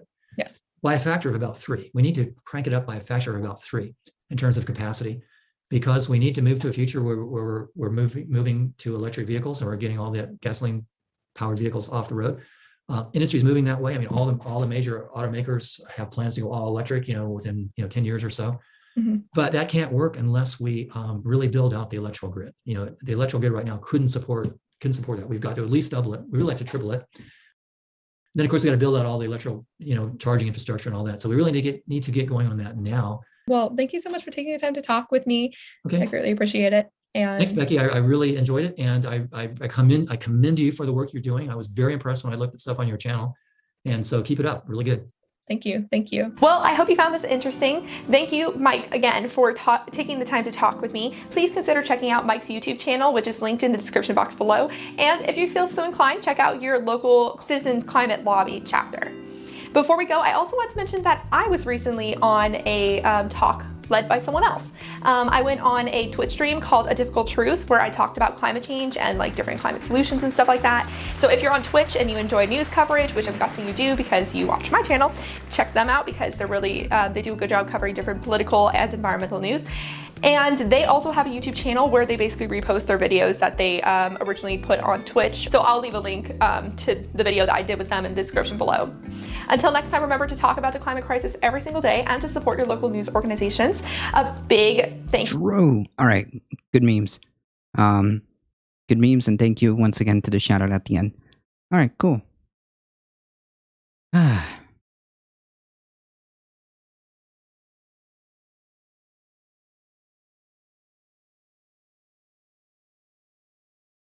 That was very nice. I enjoyed that video. It only took a few minutes to complete. But the only the only concern that I have, can I get that link? Yeah, of course. I posted it here. Oh, I need to make this full screen. Oh, I'm sorry. Here.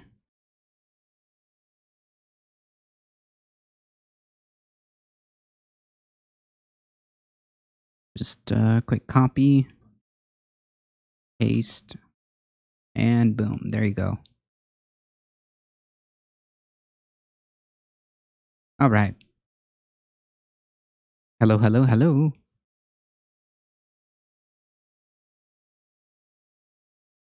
Did we lose the co-host?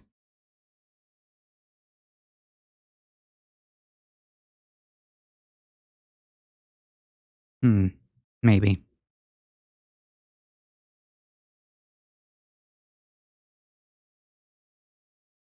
Yeah, we did.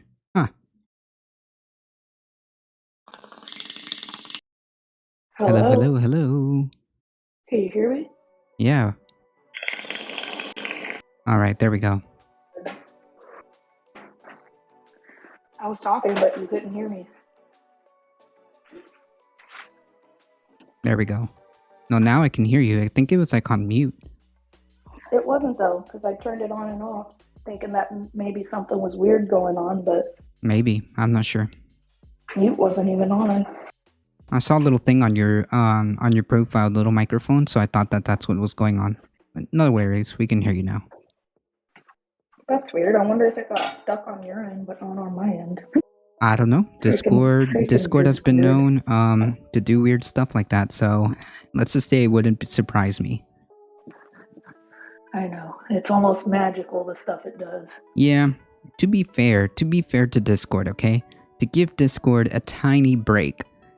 We haven't had as much, just a little bit of a break. We haven't had as much issues as we used to, that's for sure. So, Yep. Our issues have been limited. So I was saying, thank you. That video at the end, that creator gave us a shout out, and that was pretty cool. So. Oh, they did? That's yeah. So cool. I didn't know that. Yeah, they it's at the end of their video, so I was like, oh, that's cool. Sweet. Yeah. That's very, very kind. Very kind, very kind.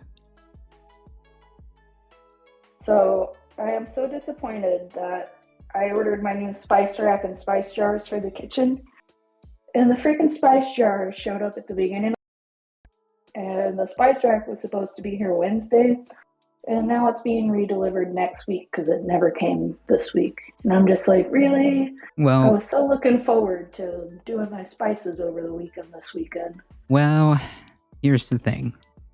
And now I gotta wait a whole extra week because Lord knows I am not gonna have the patience for that shit during the week. I'm going to take a gander. Not a gander. I'm going to take a guess that the reason for that is because of the winter storms, right? Is that what's going on? Oh, I'm not sure. That might be though. Because I mean, I didn't look to see where it was, so I'm not sure.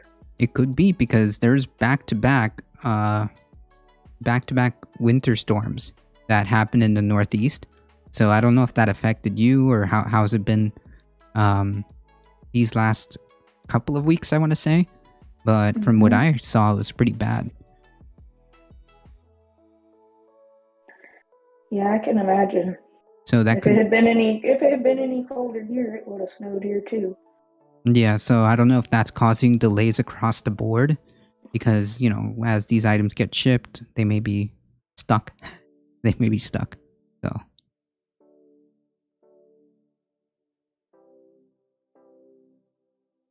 by the way, can you hear me okay? Because I've moved to my old faithful microphone. So yeah. What? I can hear you fine. Okay, good.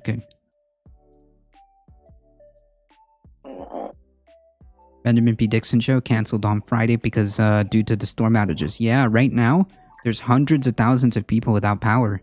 From what I understand, Texas may also be experiencing a lot of outages too due to these winter storms. That's crazy. Yeah.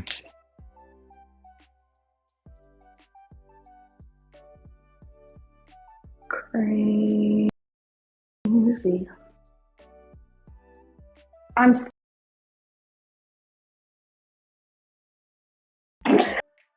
What? I mean, it's I don't know. I don't drink as much espresso. It's not a cheap purchase, so I want to get it right the first time, Fair enough. I mean, I personally don't drink espresso because I don't know. That's just going too far. And this is from somebody who drinks 2 to 3 cups of coffee every morning. I think the espresso is a bit too far.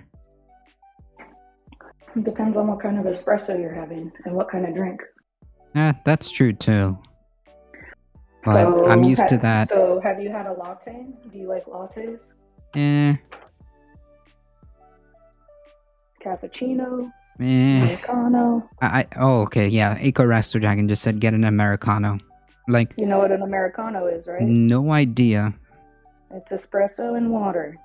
Oh, okay. So, like I said, it just depends what kind of espresso and also what kind of drink you're making. Gotcha. Yeah, I mean, I'm used to Miami, so, you know, when they... well, that's different. That's Cafe Bustelo. Yeah, that's when like they say... hardcore... You know, when they say, like, oh, Bailey? Hey, Bailey. That's different. Alright, chat, there you go. There's Caturday, okay? So, Not you know, only like... that. So, when I used to have coffee, and they would give us a little cafecitos or espressos, they're like Cuban style, so each one of those was like supercharged. Yeah, but that's that specific type of coffee. That's that's Cuban coffee, cortadas. Yeah. And those are a lot of coffee and a lot of sugar and not a lot of water. Yeah. So yeah, like caffeine pills. I would get all this at the time at my college coffee shop because I don't like coffee that has been sitting through. I recently discovered that I'm intensely allergic to coffee and it's been the source of horrific migraines for decades and I had to give it up. Life without coffee is full of torment. Boo. I mean, I guess that sucks. Is it the coffee? Because if I think that tea is a suitable substitute, right? Tea would be a suitable substitute. So cute. Yes, look at that. Look at that floof ball. Isn't he cute? Isn't Pip cute? Look at that, chat. Caturday has been fulfilled. Turbines.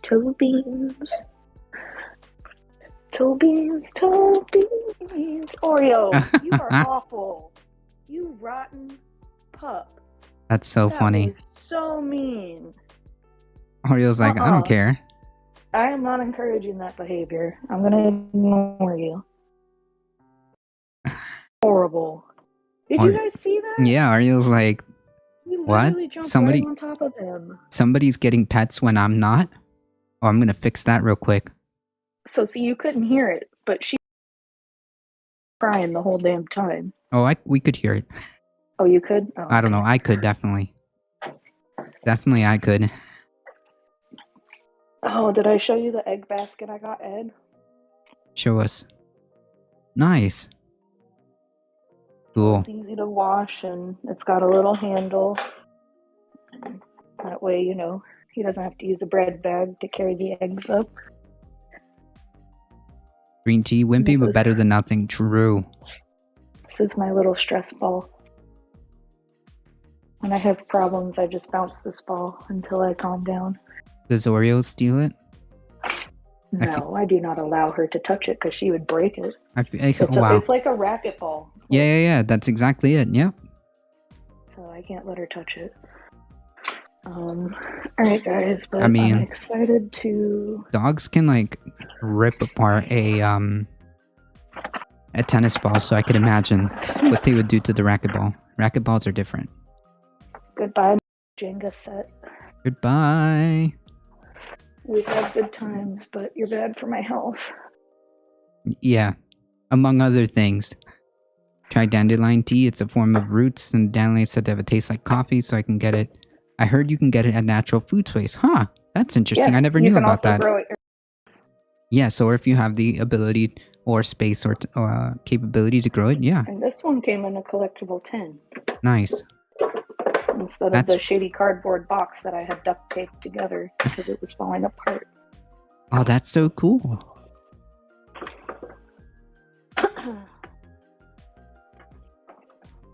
Yeah, I think it'll be cool. I need to get another Xbox One to replace my old one.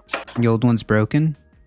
Yeah, I told you it just stopped working. Oh, yeah, but this has been for a while now, right? Yeah. Yeah. I was now I thinking remember. like trying to find a used one. Uh, I don't play super often enough to really want like a brand new console type of thing. yeah, I mean, I still have mine. Most of the reason I wanted an Xbox was because of the Blu-ray player. Yeah, So I don't want the new one because it doesn't have a disc reader. Right. Well, some of them do. Some of them don't. At this point, I thought they all didn't. No. You can buy a discless version, or you can buy the one with the physical disc. There's two versions. But it's like $1,000, isn't it? No, it's not. Do not buy any of those. Those are scalpers. Those people have sat on the Xbox and are just like doubling the price. It's nowhere near that. If you see on Amazon or online or at a store website, like on a store website, because I've even seen them, Bailey. I've even seen them on Walmart's like store website. If you see an Xbox or a PS5 that's like $1,000, that's not the real price. It's like half that. Well, still, that's way more than I want to spend. Yeah, so it's... I just want, like, what I had. I had an Xbox One S. It was perfect. I think that's the one. Oh, I don't know. I have on the old Xbox One, I think. Yeah, the Xbox One. And so far, it has been the Skyrim Oblivion Warhorse.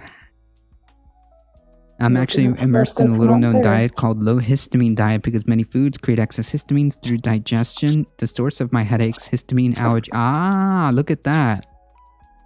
Affects both gut and sinus and skin. Eliminating many foods to recover from severe complex migraines. Migraine syndrome miraculous benefits, but coffee? Oof. Hey, that's very interesting, says Kat. Like, that makes me want to do, like... That makes me want to definitely do a channel where you guys can, like, post, like, different recipes and stuff like that for the Discord. I definitely want to get working on that. Oh, that's pretty cool. Jenga. Jumbling Tower. Sorry. Jumbling Tower, sorry. Just don't want to make it, just want to get it confused. Not only could I tell when I opened the box that it was pine, but once I saw it, I was like, pine. Legit pine? Nice. Yeah. Looks like just regular yellow pine. Alright, how the hell do you get these into the box without fucking it up? The answer to that would be carefully. You guys are probably about to hear me get really upset. Oh wait, yeah, no. A recipe channel would be cool. I'm a genius. Wait. Over the top. Carefully get all the plastic. Oh wait, I gotta get the plastic off first. Oh no, I fucked up.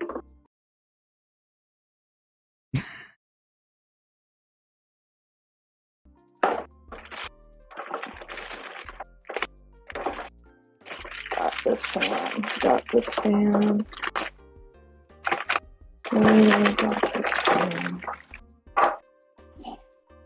Nice. Ta-da! Excellent. Here, I'll play the clapping backing track. I feel like that guy in those videos. There you go. You got a round of applause. The ones where he shows people doing stupid things. And he does it, and it's like makes it look really easy. I feel like that guy right now. That worked perfectly, and I love the hell out of this game. Like, I'll sit here and play this by myself. Yeah. Studying experts from Germany and Switzerland to find foodless and miraculous cures. Well, certainly, like, paying attention to what you eat and paying attention to the properties of certain plants and stuff like that is very interesting and certainly useful, to say the least. Look, Carlos. Nice. Do you recognize the... Oh, yeah. Wait, no, I just went back to my space. Okay, there we go. Yeah, there you go.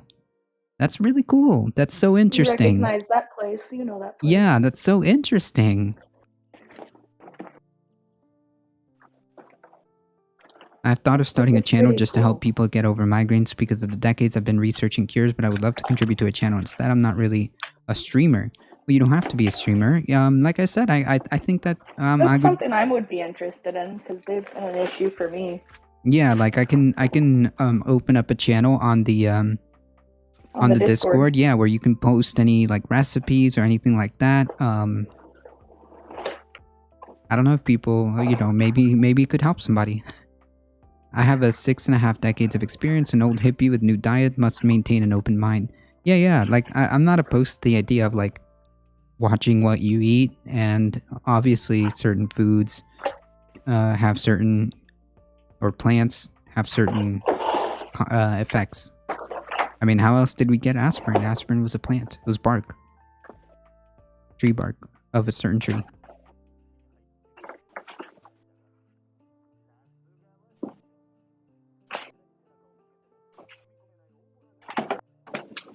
Hey, honey. And it could also be a way to encourage like more, you know, plant-based foods.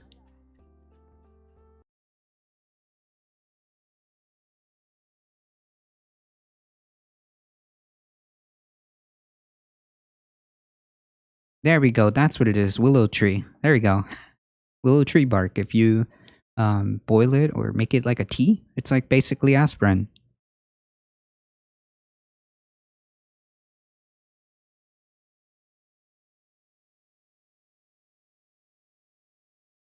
You boil it like a tea, from what I remember. Sorry, guys. I was showing Ed the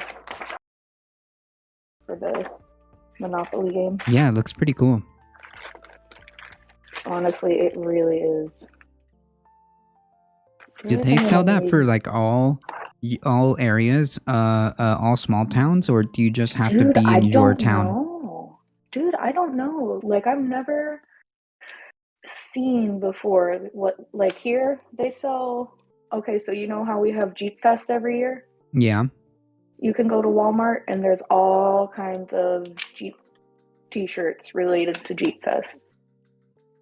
Okay. Like, it's like, but that makes sense though. Or why or what they're doing, but they are somehow like they have stuff that's locally related to us. Like they sell merchandise for the local high schools even sometimes. Yeah, but that makes sense. But like an entire Monopoly game that's made by like a large, you know, you would think it's like a large company that wouldn't really pay attention. I know.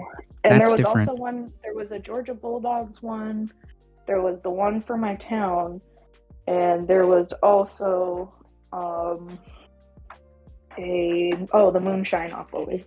Yeah, but see, I would even argue Moonshine-opoly is fine because like it's a generalized way. Yeah, but like having a town-specific one is interesting. The Bulldog one is like for the whole state. Right. I heard that aspirin. For my town is pretty cool. It's only the specific willow tree. Right. The bark. You have to boil the bark or make it into like a tea. From what I understand. They have a bunch of them for different places. Oh, okay. I gotta check that out. I mean, how would you make one for South Florida?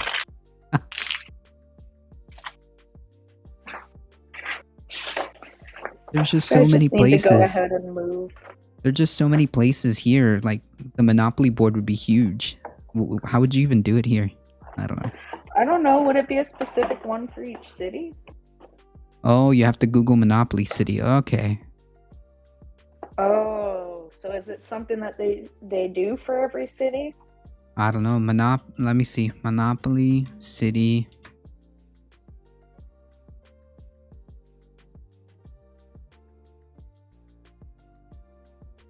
Oh, yeah, they do. What? That's so cool. Ew, I hate when I try to take a picture and I can see my feet. Miami. Oh, this is Miami and the beaches. $250? No, thank you. What? It's about as Mine was $20. It's about as expensive as it is living here. I'm okay. Oh, mine was $20. There's also a list on Wikipedia. Huh. That's funny. Is there a Cape Coral one? Well, we can check.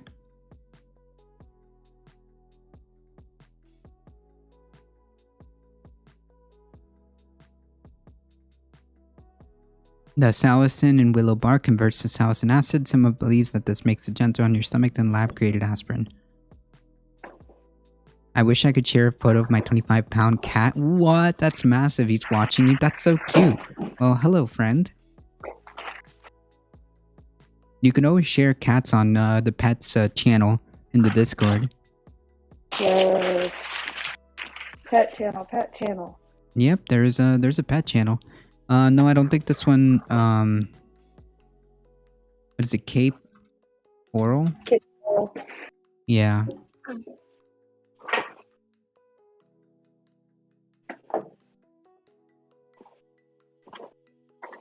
There's Fort Myers. That includes. That's kind of close. There's a board game.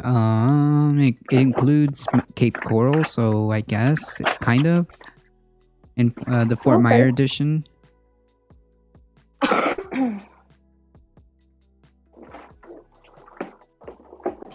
Yeah, this one's 35. Right. This one's $35. That's not too bad. No, I guess it's because like the Miami edition is like a special edition for some reason that's like rare. Like, how does that make sense? Because there's way more people there than in these other freaking places. You would think that they would make more of them. Therefore, they should be cheaper. Right, but in our city, it seems to be according to capitalism. Well, it doesn't always make sense. For some reason, it's like a rarer edition because reasons, I don't know. Large cities be like London, Sydney, Rome, yeah, but like even will be large cities. Yeah, I mean, Miami itself is huge, and it's not just Miami, it's the beaches too. So that's like sort of north, I guess. Monopoly Miami edition. Okay, let's look this up because I don't believe that. Gonna make me some taquitos. Nice. Okay, this is much better. What? Hasbro 2008 edition, Miami and the Beaches 2008 edition, $100. Okay, much better. Damn, you want to have shared custody? No. There's a used one for $50. No. My goodness. You want to have shared custody? Sealed Monopoly Miami, $90. Jeez. That's crazy. No thanks. I freaking love my Golden Girls Clue game that I got. That's pretty cool. Like, that was something that I did on a whim, and we all had so much fun, and Ed learned how to play, so him and I have played, and it was fun. That's pretty cool. Reminded me how much I love playing games. I mean, I do love video games and stuff, but there, something to be said about getting together and playing a game with no screen. Yeah, sometimes that could be fun, especially if you have multiple people that wanna engage. That's I could see the appeal to that. There was a game that there's a game that I used to play a lot. We would go over to a friend's house. I forget what it's called. It's not Clue. It's not Sorry? No, okay, so the objective of the game... Pursuit? No, the objective of the game is that you have to say the word without saying the word. Like you would put it on your head, I think, on the other person's head, and there'd be certain... I know what you're talking about, but I can't think of the name of it. There'd be certain... And I love that game. There'd be certain words that you can't use to describe what the item is, so... Or what the word is on your team. And the other team's job is to make sure that they catch you using the word... to catch you if you use the words that you're not... that you're not supposed to be using.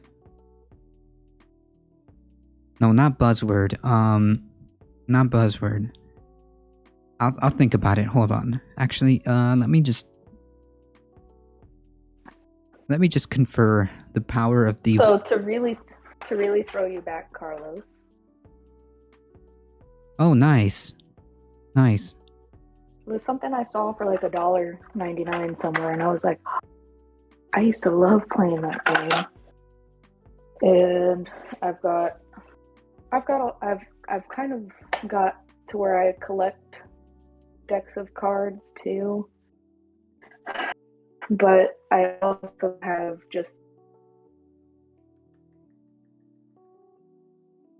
like these 4 decks for playing. I have like the freaking funnest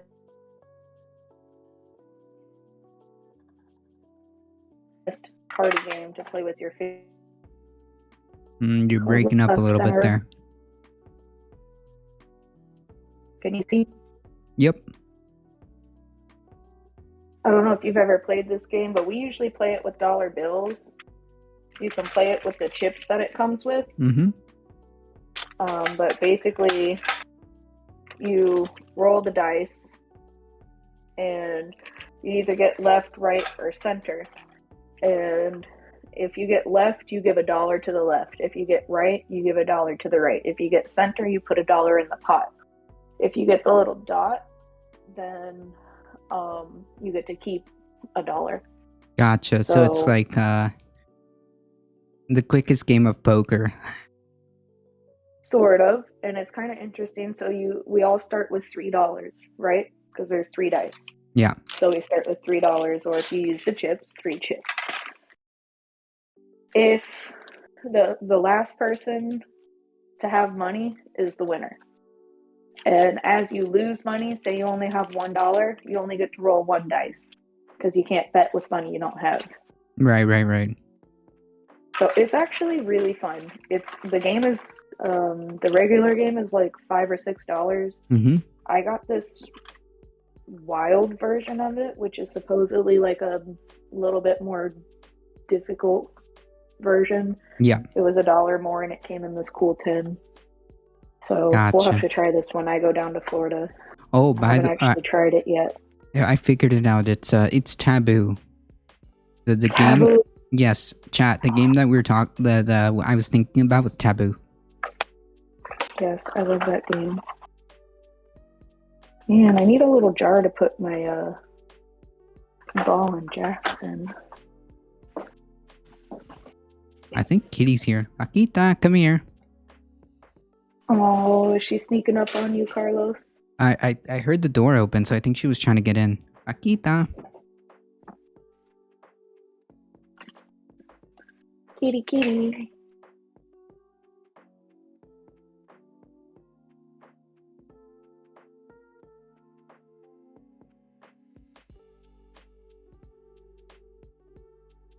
Maybe not, I don't know. I thought I heard the door open.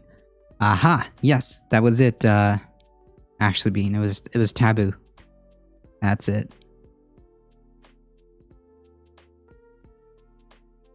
Glad you found it. It was gonna bug me.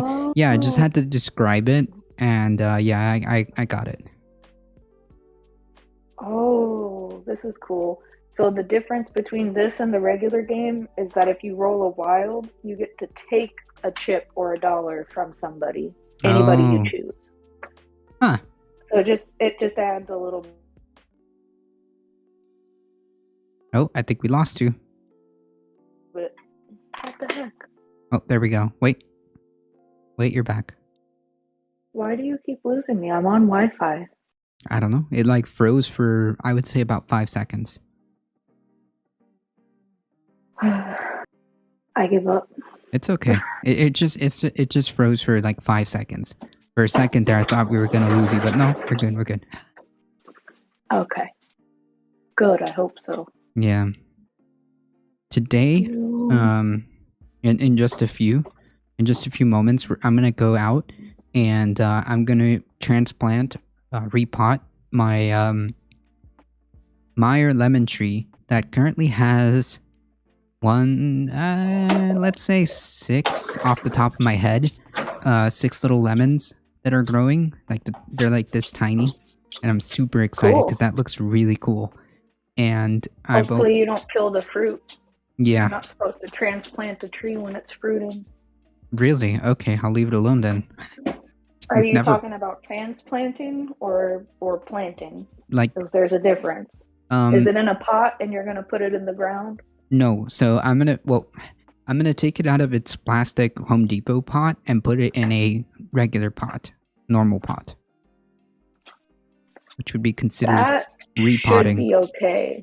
Yeah, I'm gonna That should research be it. okay. Now that you pointed it out, But so for example, if it was in the ground, you can't dig it up and move it if it's got fruit on it. yeah, because You it'll have fall to do off. it when it's dormant.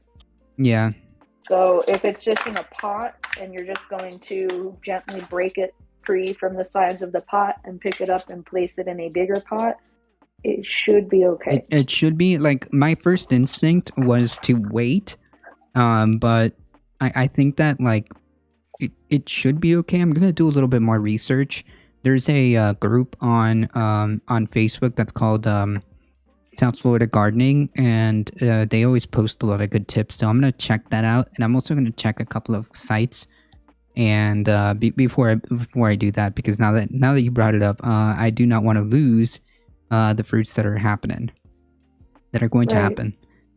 Yeah. So I planted or I repotted my Ponderosa lemon tree, which has no blossoms yet. So hopefully those will come soon. And I'm going to go back out there and check on the strawberries, which are doing a lot better than our first batch that we attempted to grow. So we'll see. I'm going to go water them and take care of them. And our poblano pepper that we gave another chance to, because our original poblano just like was doing so bad. It was just doing so bad, and it didn't like give fruit or anything like that. It's got a whole bunch now, this new one, and we'll see.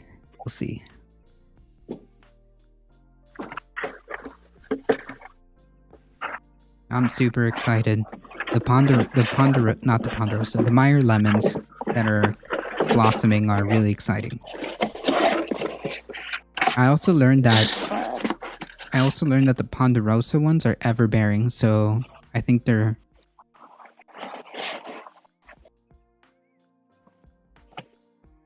Well, they're cool. Yeah, they're year-round. They're not, like, limited. Right.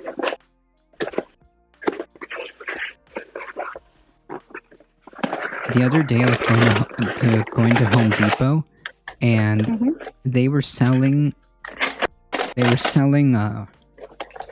mulberry bushes. Cool. Yeah, for $80 when I have a mulberry tree that my parents gave me a cutting of and made another mulberry out of for free. Yeah, and you need to send me one, remember? Yeah, that's a very delicate process, so I'm gonna ask my mom to make another one, but Jesus Christ. The fact that they're selling like mulberries at $80 is just wild to me. The fragrance of Meyer lemon blossoms. Yes, even the ones that are here. Wait, I'm getting confused. Yes, the Meyer lemon blossoms. Yes, those are the ones that are blossoming right now. It smells really good. Absolutely, sis cat.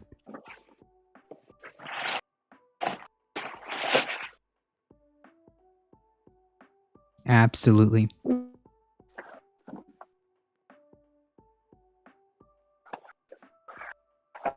And my hot burrito peppers are having blossoms on them too. Oh. Yeah, so they're doing good. The chiltepe peppers are doing good. The hot Thai peppers are doing good. And I need like a stuffed flamingo and dolphin to put in my Florida Starbucks cup. That would be cute. Or a manatee. Fuck, I can't decide. Manatee. That's legit Florida right there. So are flamingos. True. And alligators. True, you could I can't decide. That's okay. Either one represents Florida, so just put one. Yep. Like I don't really want to use the cup, but I want to get something to put in it. And yeah, like I have a little stuffed Yoshi in the back. In the back right, of mine. that's what I'm thinking. Something like that. I just haven't decided what yet. Purple Hungarian peppers have the most beautiful flowers. What? I haven't heard of those. I have 2 Purple apple Hungarian trees. who now? Yeah, purple Hungarian peppers. Wow. I've never heard of those. I have 2 apple trees and an apricot tree and a huge weeping willow tree. That's so cool. That's so cool. I wish I could grow Yeah, that is apples really here. cool. Why can't you? Because Florida. Too hot. Yeah. That sucks. For now, I'm gonna put it up here in the cabinet. I don't know what to do with Apples it. don't really do very well here at all. I don't think you can grow them. Oh, rah, Melody. Hey, Kitty. How's it going? Come here. There we go. You've been here the whole time, little cat? Aw. She's a shy one. Yeah, I didn't know she was here. I knew I heard the door open. I just didn't see her. I thought she must have been like laying on the there's a chair behind these panels. That I must have not seen her. Hello, Kitty. How's it going? Thank you for joining us. Turn up a storm. Did I tell you the other day at the store I finally bought taco holders? Oh, that's awesome. So I don't have to get stand and stuff shells anymore. My kitchen is such a mess. I can't wait to get it organized. But it's going to be a slow process. There's like, I can't believe, got to get all kinds of Tupperware, and like I'm thinking over here where my little toaster oven is. Yeah. Like maybe I'll put a little holder for aluminum foil and plastic wrap and wax paper up there. So this side now is like where my little appliances are. So you got my toaster, my air fryer, and my toaster oven. Then of course got our Levo. Cameo Kitty appearance. Infused. He's purring up a storm. Delicious treats. You see, chat? Don't you think that this is one of the cutest cats? They're all cute. She is. Especially her goober faces. Yeah, look at her. Look at her. And we love our sink. And And we you love know our what's- glass rinser. You're going to have to get one of these for Christine at the next house, Carlos. You know that? The glass rinsers? Oh. Check this out, dude. Ready? Oh, I see what you're saying. Oh, that's cool. That's neat. You, So you showed me it last time, but never in Yeah. action. You need to clean it. So put your soap in. Okay, got your soap. Turn it upside down. Yeah. Folks. And then you don't have to worry about being able to stick your hand in the glass or not. Yeah, that's awesome. Like, I know you showed it to me, but I've never seen it in action itself like that. Cool. That's pretty cool. Neato. Ta-da! So completely clean. And I didn't get my hands wet even. Nice. So, you know, of course you wash the outside of the glass. But then when I'm ready to do the inside, just stick it upside down there. Yeah. We got dish soap built into the counter. We're still trying to use up all the other dish soap we had laying around, but Yeah. I Looks got great. my built in there. And this is hand soap. And my theme throughout the house is kind of like a Rustic. industrial farmhouse. Yeah. So not like your normal farmhouse, but like a little bit more modern. So there's more black than white. And like, yeah, I'm using the ball jars, but I got black lids instead of just white lids or metal lids. Mixing black and stainless in the house. And I'm also going to have lotion and hand sanitizer here. I'm just waiting for the stuff to come from Amazon. Oh, that's cool. I'm a cat person to the point where I do have an aversion of getting my paws wet. I mean, hands. That's your name is Sis Cat, okay? So that makes sense. That's funny. I'm crying. Folks, how can you say no to that kitty cat, okay? If you hit the follow button, you get 5 free emotes, and one of them is Makita. Do you know how you can say no, Carlos? You don't. You know how you can say no? By having no soul. You don't say no, That's okay? how So you hit that say follow no. button and get those 5 free emotes. And spam that Makita emote everywhere. Because isn't she cute? There you go. Echo Resto He's has adorable. it. Echo Resto has it right there. Kitty. Why is...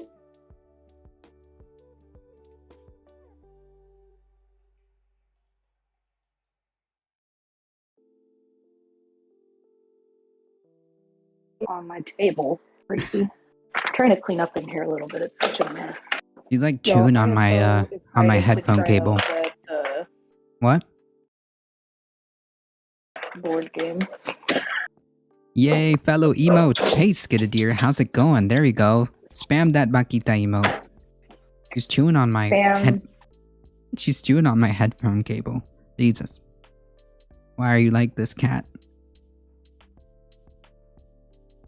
Spam, spam, spam. I do not see the kitty emote on my screen. Why? You have to follow. Hit the follow button. If you haven't already. If you follow, you get or the emote. type in Makita. And you'll get it. There you go. Have I shown you my little air plant that I brought home from Cape Coral No. a while back?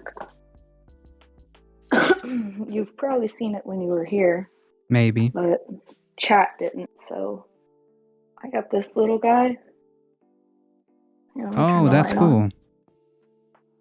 So he's in a shell, basically.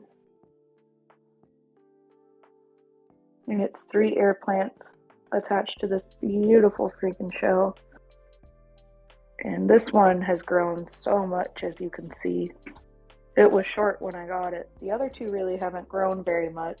But maybe someday. I almost wonder if I'm not taking them well. I don't know. I have a little water squirter. Yeah, air plants are like super easy. You basically just leave them alone, and so ever so often do what you're doing. Well, that's what I do, and so far it's like the one grows and the other ones just are dry and brittle and dying. I don't know if it has to do with temperature or not, or has it always been like that? Well, it's never cold. It's never cold in the house. So I usually just spray them down and put a paper towel underneath, and then I'll wipe off the whole table. Gotcha. But it's just, I don't know. How about this, sis cat? Unfollow and hit the follow button again. You may need to do that. I don't know. Did you see the rockets going to space? No. Yeah, maybe it's a glitch. It's a glitch, especially in Twitch Mobile. There was a recent update just yesterday or the day before, so you may need to do that. Oh, did I ever show you my favorite tea leaf holder? Yes. Yeah, what's it look like? It looks like a tea leaf holder. That's metal. No, actually, I had not seen that. Never mind. This must be new, or I didn't notice it. No, I just didn't share it, probably. Oh, because the tea leaf holder that I saw is... yeah, I probably let you use my cheap metal one. There you go. That's the one that I saw. My little koala, and I actually have 2 different metal ones. 2 or 3 different metal ones. Gotcha. But this little guy, you put your leaves in here, and you take his top half and you put it back on. You need the kitty emotes. Yes, you do.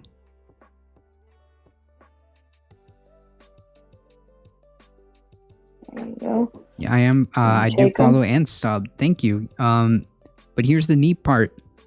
You don't need to sub. Just hit that follow button. Maybe sometimes, like, if you're on mobile. Yeah, that's so cute. That works. Sometimes if it may be mobile Twitch, so you may need to, update it or get back out and go back in. The other option would be to unfollow and follow again. Otherwise, I don't know. There is also BTTV emotes that have Vaquita if you just type out her name. It will also show the little emote if you're TV what now? BTTV emotes. They're like free emotes that if you have the not app but add-on to the browser on if you're on computer, then you can do it that way. Mhm. But otherwise, Gotcha. just unfollow or hit the follow button again. Sometimes like follow emotes can be a little weird. Twitch is always doing a whole bunch of stuff, so who knows? It may just be Twitch. They used to have what I came back here for. They used to have the chanting figure, and they don't have the chant ability anymore. Why? I don't know. They took it out. Those bastages, Carlos. Nice. Is What? that a robe? I can't see. Yes. Nice. I just kind of dropped you when I went in my closet. Oh, Sorry. that's okay. I wanted to put a long sleeve shirt on. I'm gonna go downstairs for a second. Oh, I came back here for my shoes. Oh my god, that emote is too funny, Astro.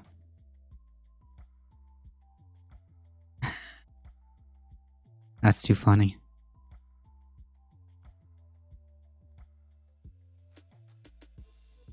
I sent a picture of the Monopoly game to my family, and they want one. That's hilarious. I'll have to take it down there when I go help Karina move, and we can all play a game together in Karina's new house. The Mike Pillow one? That's funny. The Mike Pillow one and the Marjorie Taylor Greene one are hilarious. Alright folks, it is almost 2:30. It is about 2:20 something, so I do gotta get going. You don't. Time is just an illusion. Time is just an illusion, yeah. Well, the illusion says I must go. I must break the illusion right now. I think you'll be alright. I think so, maybe. That being said, folks, if you enjoy the content, don't forget to hit the follow button. You do get that. You do get those 5 free emotes, and make sure you join the YouTubes or subscribe to the YouTubes. Hit that big red button. It does help us out. Spread the word far and wide that this is the chillest place to be. Half past dinner for me. Well, have a good one, Astro. Enjoy the dinner. Make sure you spread the word far and wide that this is the chillest place to be for news and politics. Join us Monday through Thursday, 9 a.m. Eastern Time, and join us for Saturday. Caturdays around noon Eastern Time. Kitty cats guaranteed at some point, or multiple cats. I don't know. Join us. As always. I saw 3 today. Yeah, that's right. We got, that's right. We got Pip. Oh, a 4th. I said we saw 3 out of 4. Oh, 3 out of 4. Yeah, Marble didn't make an appearance. Thank you to both and the cats. Oh yeah, we love you guys. That's right. Yeah, so we got Bailey, Pip, and Makita on stream. So we did it. We did it, folks. Thank you guys. No, for real. I appreciate you guys hanging out today. You guys are what makes this channel grow. So thank you guys for all the support. Thank you, thank you, thank you. Skidded here. Make sure you guys follow twitch.tv/skidded here. I'll do another shout out on our way out here. Hold on, folks. Don't go anywhere without hitting the follow button on twitch.tv/skidded here. Alright? Don't go anywhere before that. And hang tight, folks. Okay. Let's see. Going today.